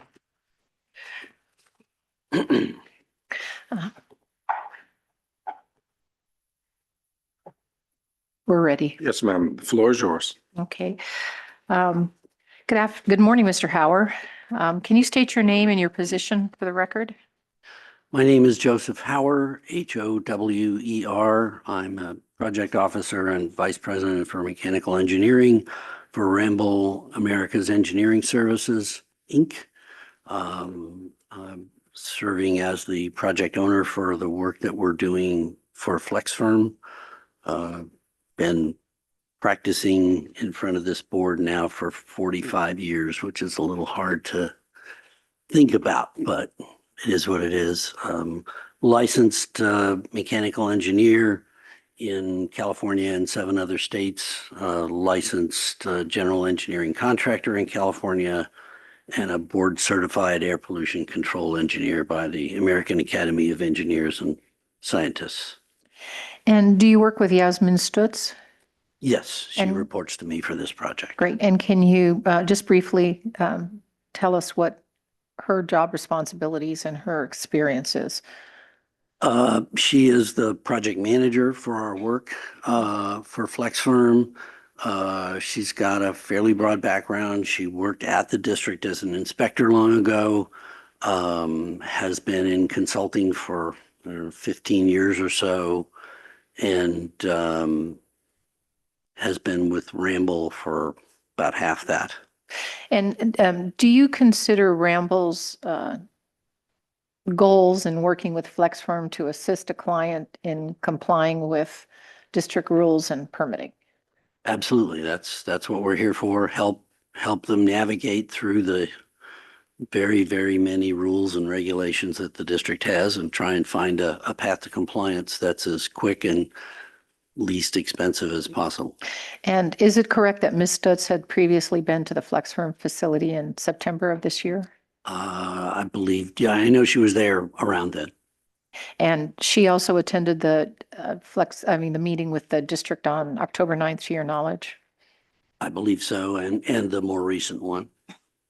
And as part of that meeting, Ramble and the district developed a workbook to track emissions. Yes. Okay.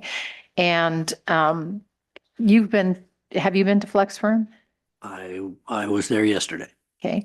And based on your inspection or your tour of Flex Firm, did you identify some additional, I don't want to call it emission control equipment, but conditions that actually had not been taken into consideration previously in calculating emissions on oven number 2, the low VOC oven?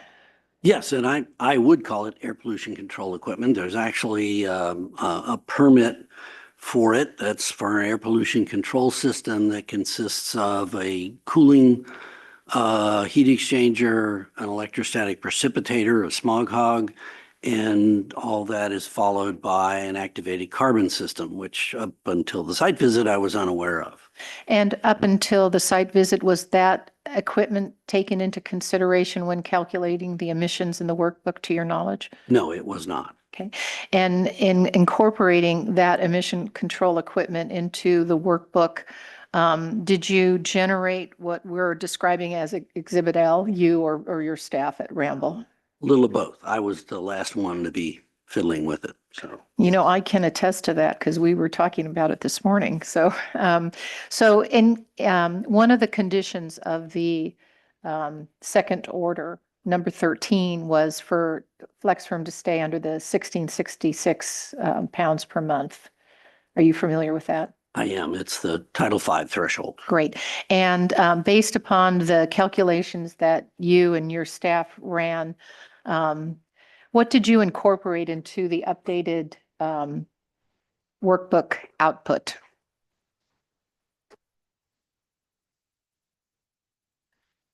Sorry, computer's running out of juice. You can have that. We added the a system for capture and control efficiency to take into account the fact that that emission control system was there. I did that yesterday. We sent it to staff, and we actually had a discussion with Christopher this morning, and he was saying, well, what do you have to back that up? That being the 90% control efficiency that I assumed, and I had to confess it was an assumption. So one thing I did after that was look at, well, what efficiency would it take for that to be at and still have us be below the 1,666 pound per month limit. And so what this exhibit shows is the results if I assume it's only 25%. The carbon, according to Flex Firm, was originally supposed to be replaced every year. It was replaced 6 or 8 months ago, so it should still be active. I don't have specific data. We're going to be looking for that, but I think that's a reasonable assumption that it's still 25% efficient. And if we do that, then the maximum month using the October material VOC data was February, where we were at 1537, and all the other months are lower than that. So even using what we call the worst case scenario data from October, which predated the October 9 meeting, we were still within the 1666 based upon your assumptions on 25% efficiency capture. That's right. Okay. You mentioned going forward, things that you would like, Ramble was recommending and that we are going to be committing to do this morning going forward. Are you able to validate that 25% or greater assumption that went into the recalculation of the workbook? Yes, we will be able to. We need to get manufacturer's data on the carbon that's used and do some testing, probably with a handheld meter to evaluate what efficiency it's actually operating at, which we plan to do in the next few weeks. Okay, so one of the tasks on the plan moving forward would be to do that an analysis of the carbon. What other steps has Ramble recommended that Flexfirm would be undertaking with respect to their facility? The first thing would be to go ahead and reformulate the plastisols so that they're now categorized as organosols. I believe that it can be done safely. We will need to check things, but and that they should be able to do that fairly quickly and permanently. So they should be able to make that change, which will then mean that the materials that were violating Rule 1128's 20 gram per liter limit on plastisols will no longer be a problem because the limit is then much higher. It's 265. So even uncontrolled, I would expect that we're going to have no problem complying with the rule limits there. And I guess while I'm on that subject, one of the a little bit odd parts about Rule 1128 is it allows you to add control equipment if your material VOC content is too high for many of the compounds, but not for plastisol. So the 20 gram per liter limit on plastisols can't be corrected by venting the system to an air pollution control device. Do you have any idea why the rule was written so strictly as to plastisols versus allowing a great deal of latitude for emission control equipment with organosols? I don't know. I would speculate that it was something to do with the fact that the plastisols have chlorine in them. If you put them in an oxidizer, it creates hydrochloric acid, which then can damage the oxidizer. It may well be that industry didn't want to do that for that reason, and so they were fine as it was. But that rule was last amended a long time ago. Long time ago in the 1990s. Speaking of the oxidizer, which is on oven number 1, so it's the VOC line, we call it.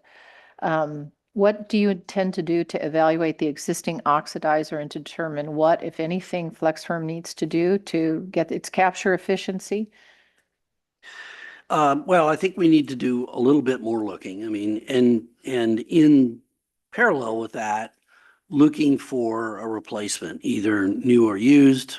One of the benefits of a used one is we can do it faster because they already exist. That oxidizer has seen better days, but it's had a lot of repair work, and I think it's worth spending a little time to try and see if it's salvageable or not.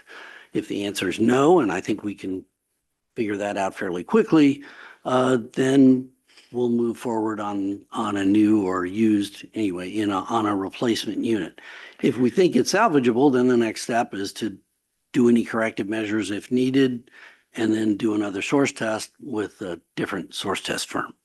When you say with a different source test firm, in October, Ramble, the district, and Flexfirm hired Alliance and collectively did a source test.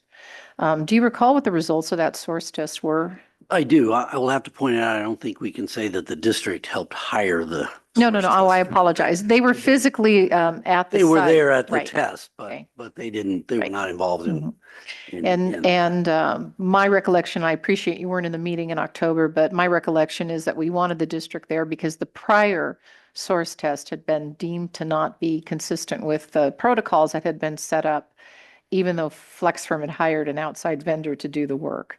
So this was our second source test. And what were the, just generally tell us what was the findings in that? Well, let test. me give a little background. One of the things, there are two different methods to measure VOC emissions that the district has. Method 25.3, which is generally used for expected concentrations less than 50 ppm, and method 25.1 when the expected concentration is more than that.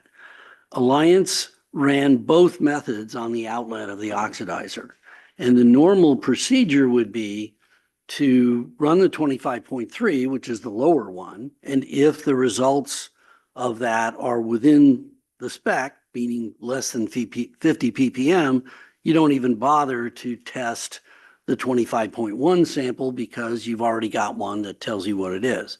For reasons that have not been explained to me other than we screwed up, Alliance chose to analyze both of them despite the fact that the 25.3 numbers looked fine. The 25.1 numbers were, again, for reasons we don't know, much higher. They were taken at a different location in the duct. Again, don't know why that is. It was pretty close to an elbow. They could have been picking up stratification. We don't know. But so the result is, if they had done it right, we would have a test that I think the district would have approved, and that would show compliance. That test came in at 97+% efficiency. Problem is, if you use the 25.1 results at the outlet, the efficiency is more like, I forget the exact number, but it's like 60%. It's not close. So, you have a lot of experience with source tests over the years. Do these types of variations ordinarily occur? And I know this is going to be a compound question, but just to kind of move us along, did you spend time talking with Alliance as a way to reconcile what they were finding? I did. And again, I think I already laid out the responses I got, which was, yeah, we shouldn't have done that. But so in other words, a third-party vendor that was approved by the district acknowledged that twice now they haven't done the testing the way the district requires. Is any of that FlexFirm's fault or responsibility? well, I think it's their responsibility. They hired the contractor, but I don't think it's their fault. But and as the hearing board may be aware, there's been massive consolidation in the source testing space in the last 10 years. 10 years ago, there was probably 20 pretty decent source testing firms and maybe 10 really good ones that I could go to and expect they were going to do it right. Well, now, due to consolidation, there are 2 firms, and somehow they've managed to get the worst of both. We're having problems with both of them, quality problems. I think when I use the word is FlexFirm responsible, the reality is they have to rely on the alliances or the source analytics of the world. They're from what you're telling me, had Alliance stopped at the 25.3, we'd be at a 97% capture efficiency, and that's a very good place to start. So as part of what we're doing, will you be trying to validate or recommending that another source test be done, regrettably, because we've paid for 2 that didn't work? But now, if we come to the conclusion that the oxidizer really is worth it, yes. Okay. And we need to do a little more evaluation, or we need to do evaluation of that. Ramble really hasn't evaluated the system at all. And see if we think it's salvageable. So it's just to anticipate some questions. So the path forward would be evaluate whether the oxidizer is salvageable. If yes, we'll do a source test to confirm the 97% that we got previously and go to a different source test consultant and pray for the best. If the oxidizer isn't good, we're going to look for other equipment, maybe size smaller than what was being proposed in the past or less expensive, to see if we can't find something that fits for FlexFirms. Well, and another thing that I've talked to FlexFirm about is trying to move all of the coatings that have chlorine in them to the other line so that we aren't in a situation of manufacturing an acid that will eat up the equipment. And so they believe they can do that. We're going to have to look at the consequences to permitting and a lot of other things, but my hope is that we can move all the chlorine compounds out of that line and onto the other one where we don't have that. The carbon is not a problem. It will absorb chlorinated compounds just fine. And then just have the high VOC non-chlorinated compounds on line 1. Now, we've just continued the hearing to the 3rd week in May.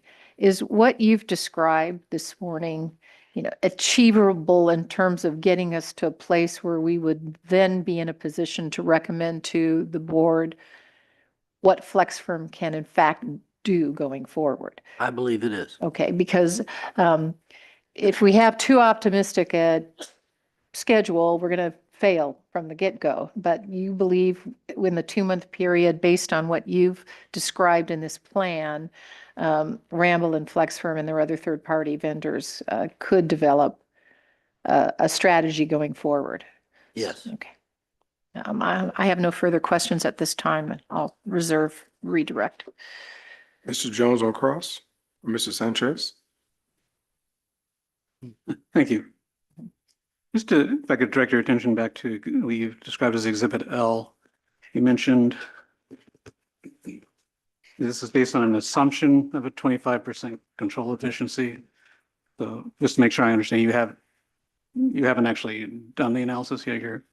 Well, no, I just discovered that existed yesterday, so we haven't had time to do any evaluation.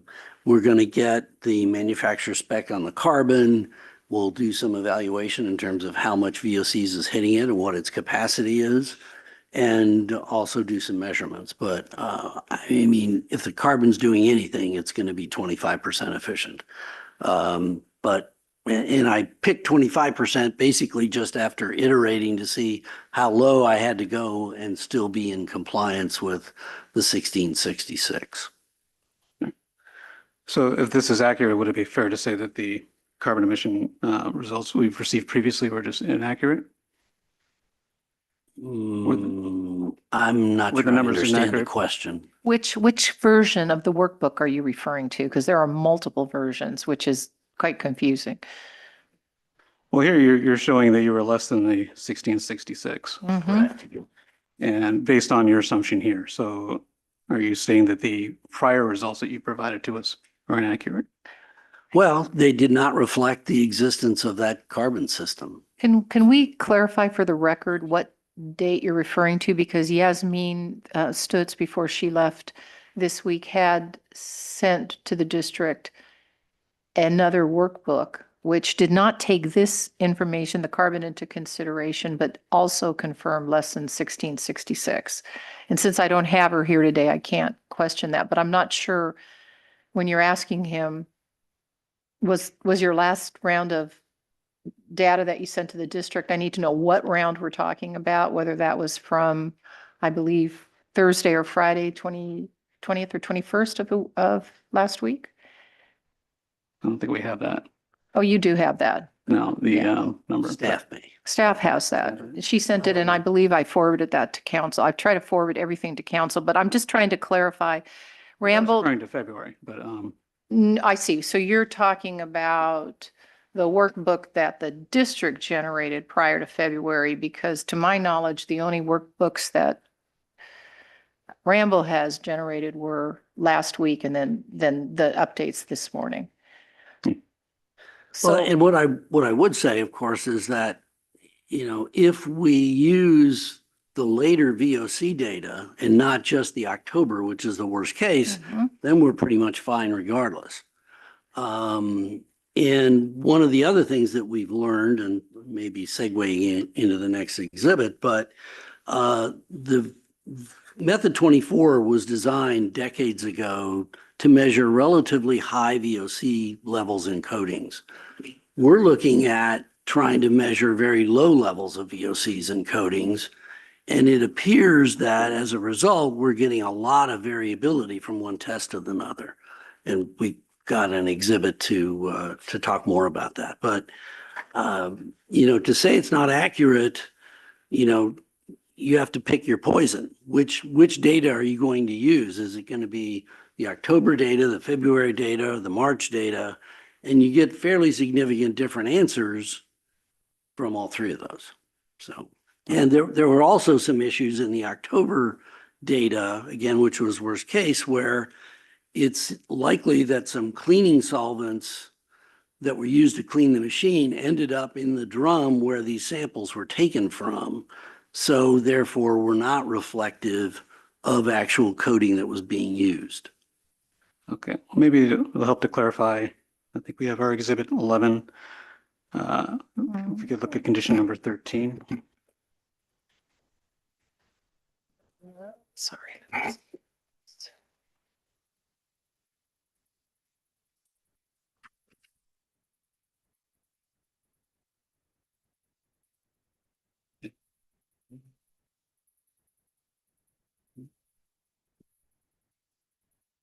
Do you?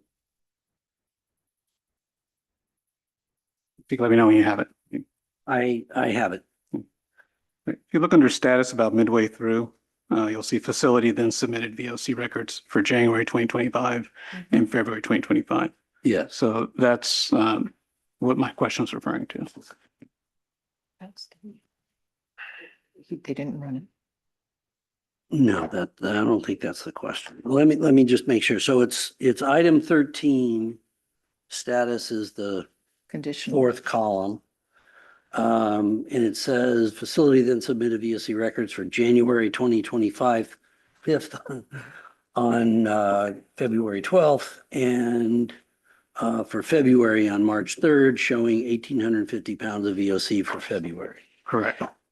That's what it says. Just so And we. that's what Mhm. that did say. Again, but it only says that if you use the October VOC content. If you use any of the other VOC content, we'd be below.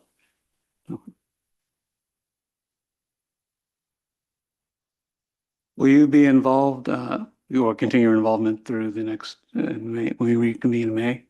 I believe so.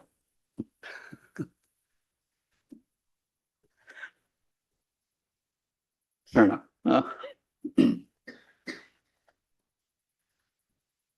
Wondered if you could, because I didn't quite catch it the first time when you were explaining the difference between method 25.3 and why there was such a discrepancy with 25.1, which, as you know, it had about 60% roughly. What was the issue? Well, it is when you do a source test on a source and you're not sure what the output's going to be, whether it'll be more than 50 or less than 50, it's a lot cheaper to run both methods at the same time. And then you analyze the method 25.3, which gives you the lower VOC level, 50 and below. And if, let's say in this case, it came out like 40 or something, then you don't even bother to spend the money to analyze the 25.1 data because the 25.3 is within the spec of the method and you're done.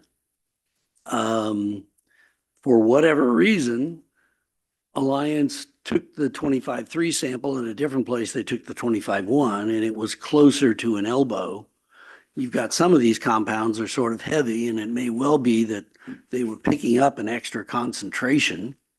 This is maybe a little beyond speculation, but certainly not certain. But for whatever reason, the 25.1 data end up way, way higher than the 25.3 data did. We wouldn't have known that if they'd followed the process correctly, but.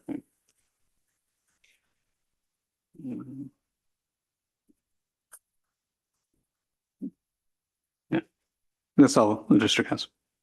All right, any? Yes, really fast. Redirect, all right. So I just want to be clear, in October, Ramble was present when the source test was taken, if you know. Yes, one of my staff was present. Okay. And if we look at just the 23.3 data, we had a 97% efficiency. That's right. Right. Okay. And Alliance could not provide you with any explanation for either why they ran the second sample or other than expediency, it sounds like, and why there was a discrepancy. Well, they admitted that they should not have analyzed the second sample, but they did. They didn't explain why they did, but they admitted they did and that they shouldn't have. You know, they were aware of the two different sampling locations. That's one of the possibilities for why that reading came so high, but you know, they screwed up. They admitted they screwed up, but we're still where we are. So we've got a lot of moving data.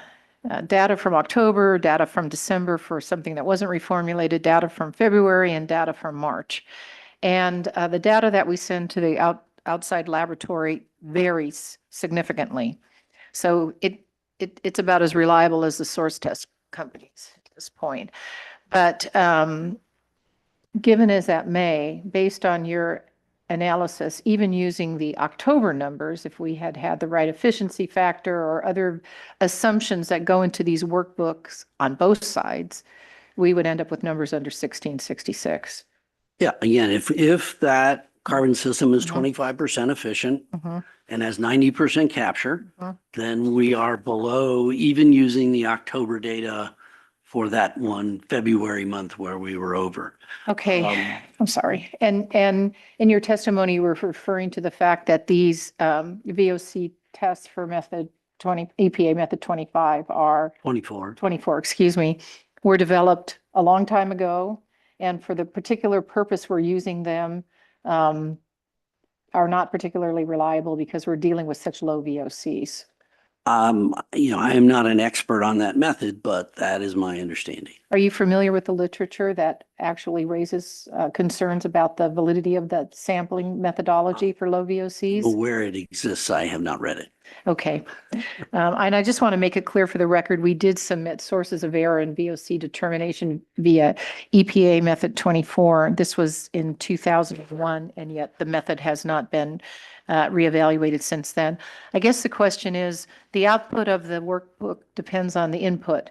And you know the old saying, garbage in, garbage out? Is that one of the things we're being handicapped by?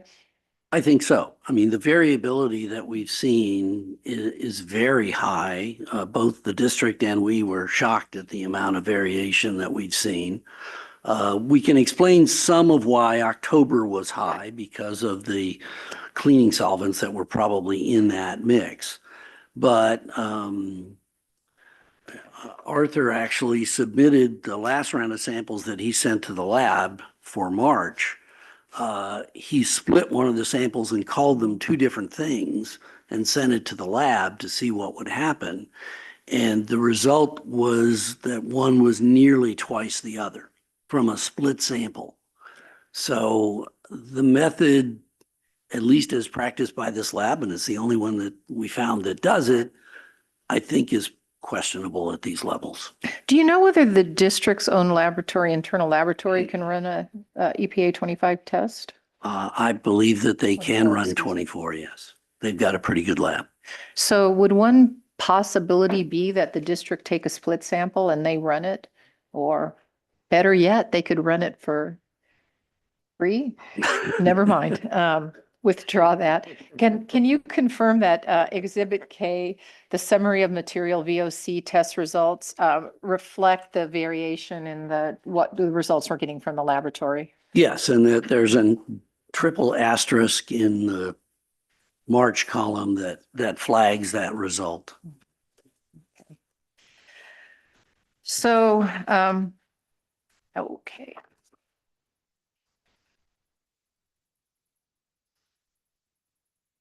So just moving forward, assuming we can tether you to the equipment and never let you go home, you believe that we have sufficient time in 8 weeks to implement the plan, or at least the evaluation that you've been proposing, so that we go back to internal staff and then to this board with a real game plan for the future? Yes.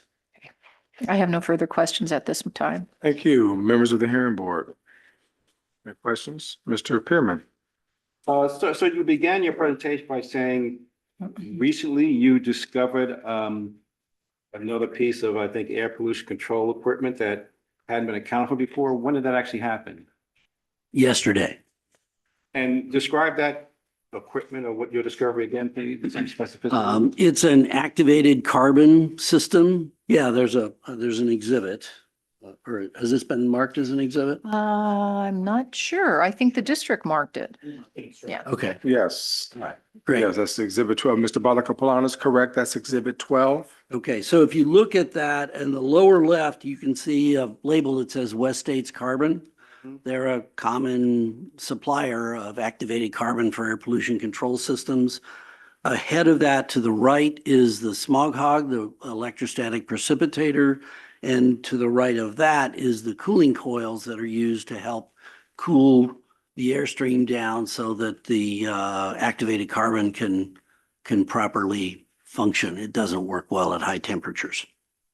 Had you been to the facility before yesterday? No. Jasmine had. I mean, My- it's so obvious. Why is it that no one noticed that before to reflect? My colleague was there earlier, but she doesn't quite have as much industrial experience as I do. And as I understood from my discussion this morning with Mr. Gill, he was aware of it, but didn't have any data on which to assign an efficiency, so he didn't put it in, which I understood. Is this a permitted piece of equipment, being permitted by AQMD, or should it be? It is permitted, yes. And I hadn't gone through all the permits. Everything like that then. I'm sorry, I was talking over you. It's got an equipment number or permit number, you're saying? It does, yeah. And then no one, I don't understand how it could be ignored all this time. It's an air pollution control device. Well, and I wouldn't say it's been ignored, but for purposes of building the spreadsheet, when we did that originally, Ms. Stutz was not aware of it. And I was, she was doing all the detailed analysis and document review, so I didn't see it either. It was an error. All right, thank you. Mr. Balakapalan. Oh, no, okay, Mr. Samayenko. Thank you, Mr. Chair. Well, I heard two good things out of this that for the recess, and thank you for the recess. It seems like hopefully we're going to be productive because I'm not seeing any production right now. I'm sorry, it's just a lot of pointing fingers. But my understanding with Ramble, Mr. Howard, your evaluation of the recess period of time, you're going to be able to work on the reformulation of the plasticizers, is it? And that should do a significant decrease in the VOCs or whatever. And, Well, what that will do is get rid of the compliance issue with respect to Right. plastisols. right. And then the other thing is you're going to evaluate the oxidizer, whether it needs to be replaced or not. And, but whatever the decision is going to be productive. Yes. Okay. And those are the two things that you're going to go back to do. And I think correcting this item as well, I'm assuming.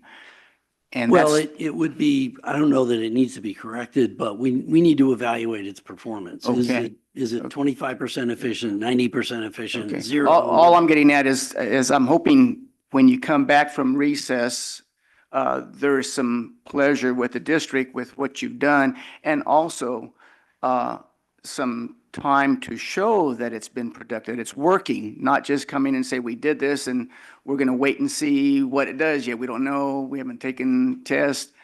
So you do have time to show us that it's demonstrating to be operable and productive with pleasing the orders. that That's are- a question, correct? Is that a question? or a Yes, statement? it's a question. Thank Yeah, you. that is certainly my expectation and my hope. I mean, not all the problems will be solved by in 2 months, but I believe we will have a clear path. We will have solved some of them, and we'll have the path to solve the rest of them by the next hearing. Thank you. Thank you. Any further questions, members of the hearing board? Mr. Balakapalan. Good afternoon, Mr. Howard. Good afternoon.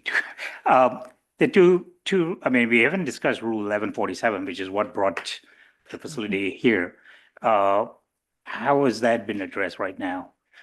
Well, at the moment, they're keeping the fuel consumption below such that we're below the 1 pound a day NOx threshold so that we don't have to comply with the concentration. It's on the edge, in terms of their ability to do that, and that's going to be part of our evaluation. Okay, so then let's move to 1128.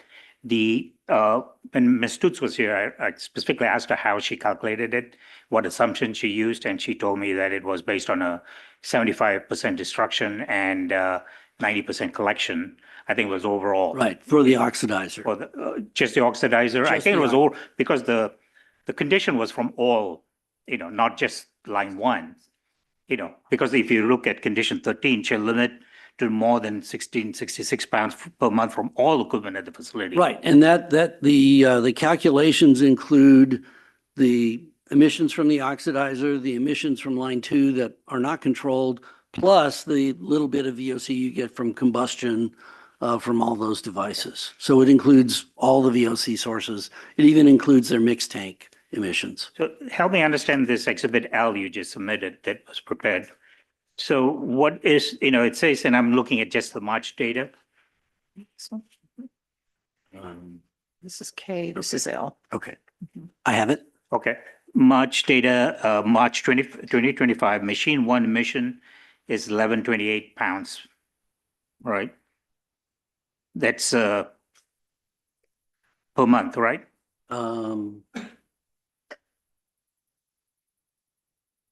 I'm not seeing that. At the number. bottom, at the total, it says, just from the 1st November to February 25, it's totals to 1128 for machine 1, which I assume is line 1.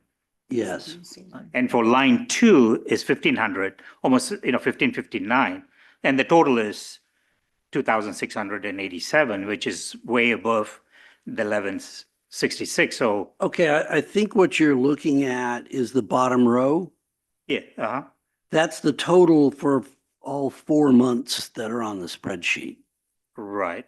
So if you Oh, want to I'm look sorry, at it yes. for The compliance total from- purposes, on you have to the look at total each column. row that represents 1 month. Okay, I said corrected. You're right. I was looking at the wrong thing. Thank you for that. So this is assuming and you're going to verify that efficiency and so forth. Let me Yes. go back to the source test that was done. Why would any source test company take measurements in the elbow? I am mystified. It wasn't in an elbow, but it was right downstream of one. The protocol, what was the protocol that was submitted to AQMD, which they approved? Yeah, I don't think it had a specific condition there, but I'm not sure. I haven't looked at that protocol. Because I see a But- lot of blaming of the sources company, and they're not here to defend themselves, Agreed. uh, And I normally wouldn't be doing this, but I've literally had discussions in the last week about that we as a firm need to staff up with more source test experts so that we can exert more highly critical supervision of the firms, because this is not an isolated incident. And we've only got 2 choices. For most kinds of testing, there's 2 choices. Okay. But And the it makes it district very has difficult. a protocol is submitted to the district for their review and approval, correct? Yep. Before the test is conducted. It was. And what method they use, and either 25.1, 25.3. So it is entirely possible that there are high on the VOC emissions in the outlet. If you look, I know it's arguable where they took the sample, but Yeah, I mean, it's a big problem, and we're going to need to, if we decide we're going to test this one again, we're going to yeah, that's what I'm going to ask very next. careful planning of Yeah, exactly how moving it's forward, done. what is the plan? Are you going to retest again to see what the existing one is doing, or is it? We plan to, if after inspecting it and doing some sort of engineering tests, we think it's worthwhile. If we conclude that it's not going to be a good long-term solution, then we're going to just shift to buying a replacement. You said you went to the facility yesterday, and we have had past testimony before from the inspector and from the facility saying how badly it was maintained. There were a lot of areas that need to be patched up and so forth. In your observation of the afterburner and the ducting, what do you think how would you rate the ductwork and the condition of the afterburner? It's, I didn't see it before, but it's clearly, had some major work done to it. There's, it's still an older unit, but I didn't see any obvious leaks or problems like that. The biggest concern and the biggest problem I think it had was that it's got a heat exchanger. It's a recuperative unit. And so they're interchanging heat from the exhaust gases to the inlet gases. And if those tubes leak, you've got a direct path for the exhaust gases to go straight out the stack without ever getting burned up. And that, as it turns out, was happening in the past, and they've replaced a lot of those tubes so that that problem should be gone. I can't tell from outside, but that's what I understand was I done. remember Mr. Andrews testifying to that, and that was one of the first things they were going to do is to replace those tubes. But, okay. But I can certainly see evidence of a fair amount of work being done on the outside of the unit. So in your opinion, I mean, I know you're going to be making a decision soon. You think it's worthwhile salvaging that existing unit or if it's not replacing it? Well, I think it might be. Again, and one of the big reasons to do that is it gets us to compliance faster than any other option could. But I also don't want to be recommending we throw good money after bad if it's just not going to make it. Okay, I'm glad you see it that way. Just one other question on the plastisol. It's been in the books for a long time, the 20 gram per liter, because the assumption is, I'm sure the district staff who did they'll meet the limit. Are we saying now plastisols won't meet those limits, 20 gram per liter, the rule needs to be modified? At least the plastisols, or some of them meet it, some of them don't now, based on the method 24 testing. And of course, they've been operating assuming there were essentially no VOCs until they measured. And, it's normal to take the word of the manufacturers. And of course, in this case, they're taking multiple materials and mixing them together. So they become the manufacturer, but they're still relying on their suppliers. I don't know if this is an industry-wide problem or not. But we think we have a way to resolve it to everybody's satisfaction. Which is by adding A little VOC tiny bit of VOCs, yes. to inflate the numbers. I mean, so that it falls under the control of The organosol. organic, and then it can be controlled by whatever the percentage is. Right. Or just comply with the VOC limit. in the VOC rule. limit, okay.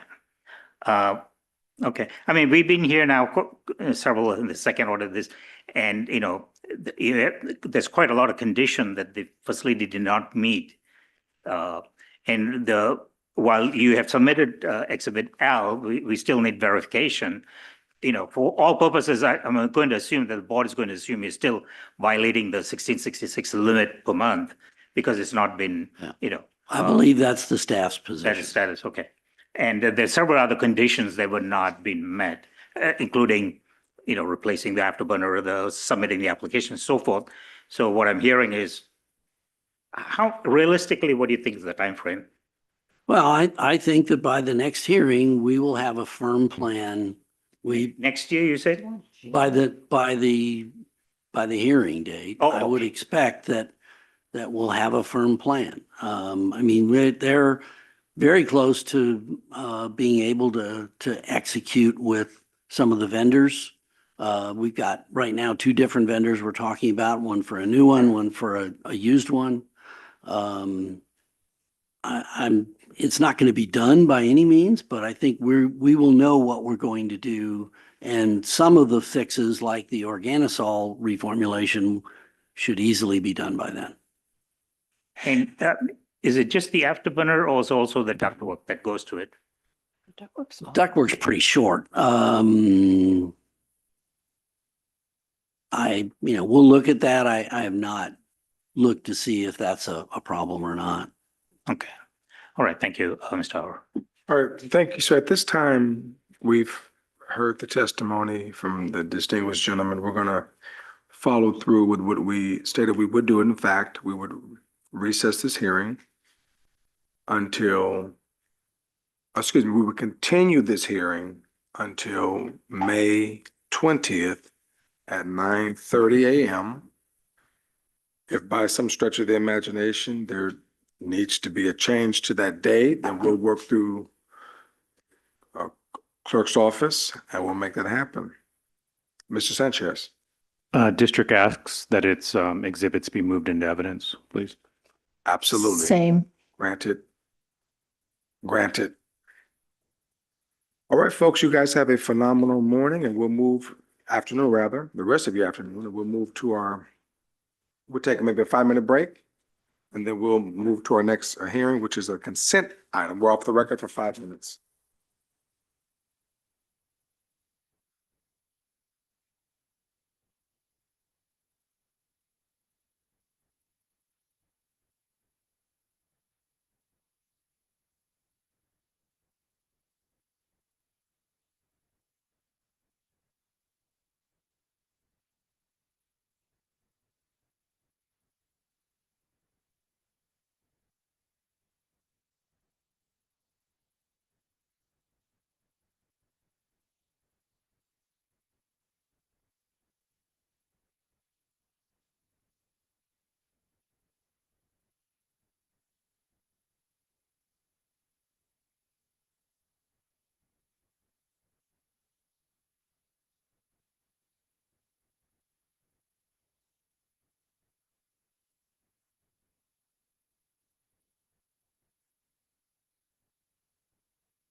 We're back on the record.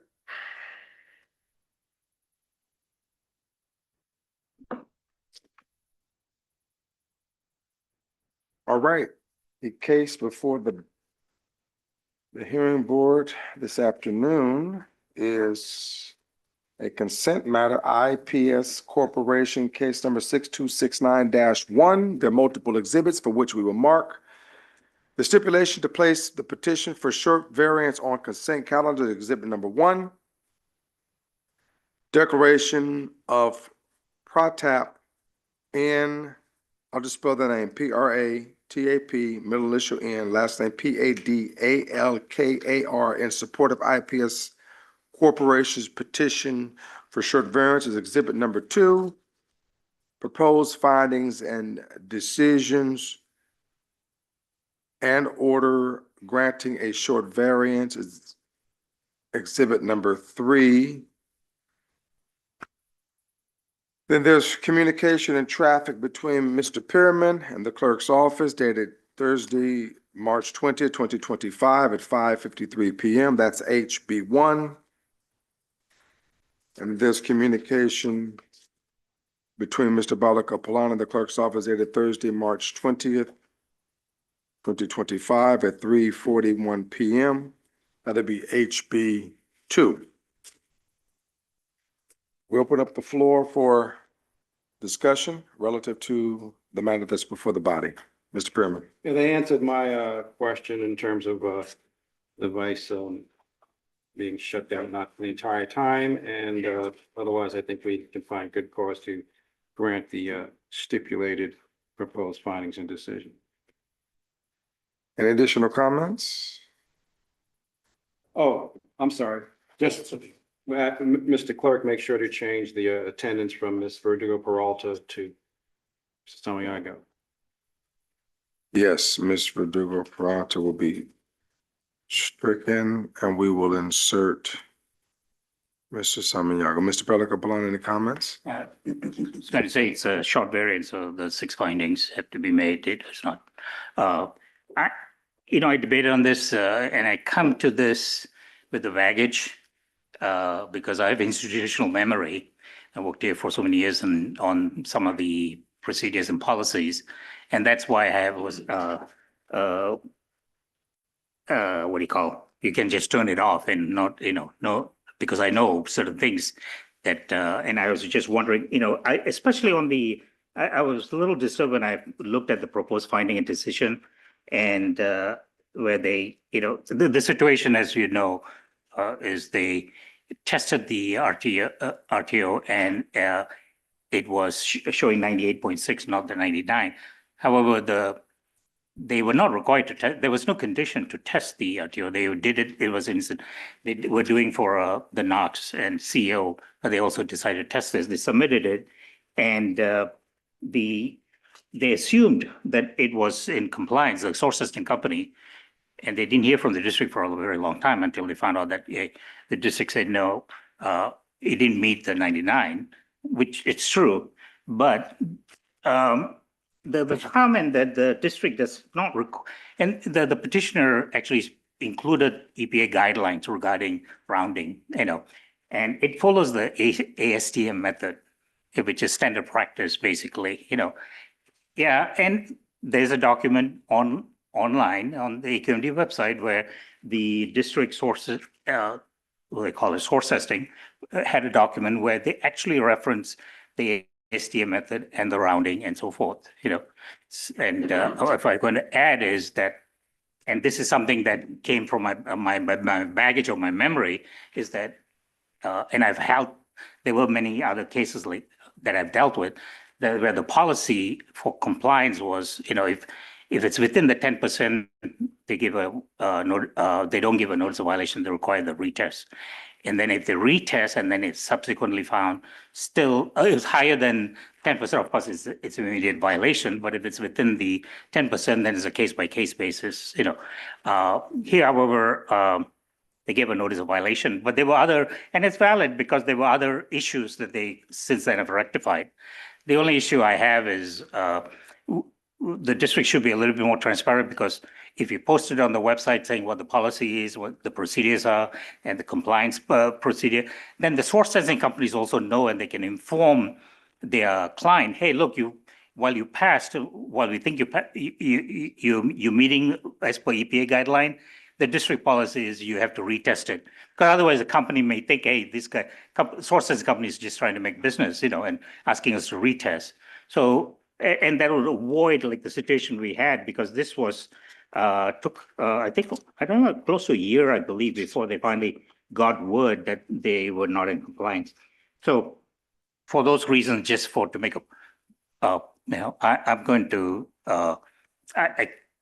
not make the first finding, which is they're in violation, because I don't believe, as per what I've seen in the documents, they are at this time in violation until they retest it. So I'm not able to make all the required finding to do that. So I'm going to vote no. Okay, very well. Any additional comments, members of the hearing board? All right, in the matter of facility ID number 8000367, IPS Corporation, case number 6269-1, I move that we grant a short variance commencing March 25th, 2025 through April 30th, 2025. Let me see, from the various rules and subsections as articulated in Exhibit 3 for the petitioner's equipment, as well as operating numbers, etc., also encased in Exhibit 3. The address of said facility, in addition, is encased in Exhibit 3. The conditions, as well as the 6 findings, are documented and exhibited within Exhibit 3. The petitioner shall pay applicable fees pursuant to the schedule as set forth in the order, and should notify the district's clerk as well as other personnel via email as detailed in Exhibit 3. Is there a second? Second. Moved by Ali, second by Dr. Abraham. Any further question or discussion on the motion? All right, here now, Dr. Abraham. I'm sorry, just a friendly amendment. I think the excess emission that they reported is 0.5 pounds per day of VOC. Yes, those are the emissions as articulated in Exhibit 3. You're 100% correct. I don't think they included in 3, but it was in the petition. Okay, so then we'll reference the I think we just, for the record, the excess emission is Okay. 0.5 pounds Okay. per VOC per day. do we have that documented, Mr. Clerk? Yeah, it's also in the petition, and you're right, it would be in the minute order, 100% correct. Okay, so we'll reference that and we'll log that amendment accordingly. Okay, Mr. Samaniego, Aye. Dr. Abraham, Aye. Mr. Balakapalan, No. Mr. Perman. Aye. Ali votes in the affirmative. The matter is hereby approved 4 yes, 1 no. The matter is closed and we are officially off the record and adjourned at 12:33 p.m. Thank you.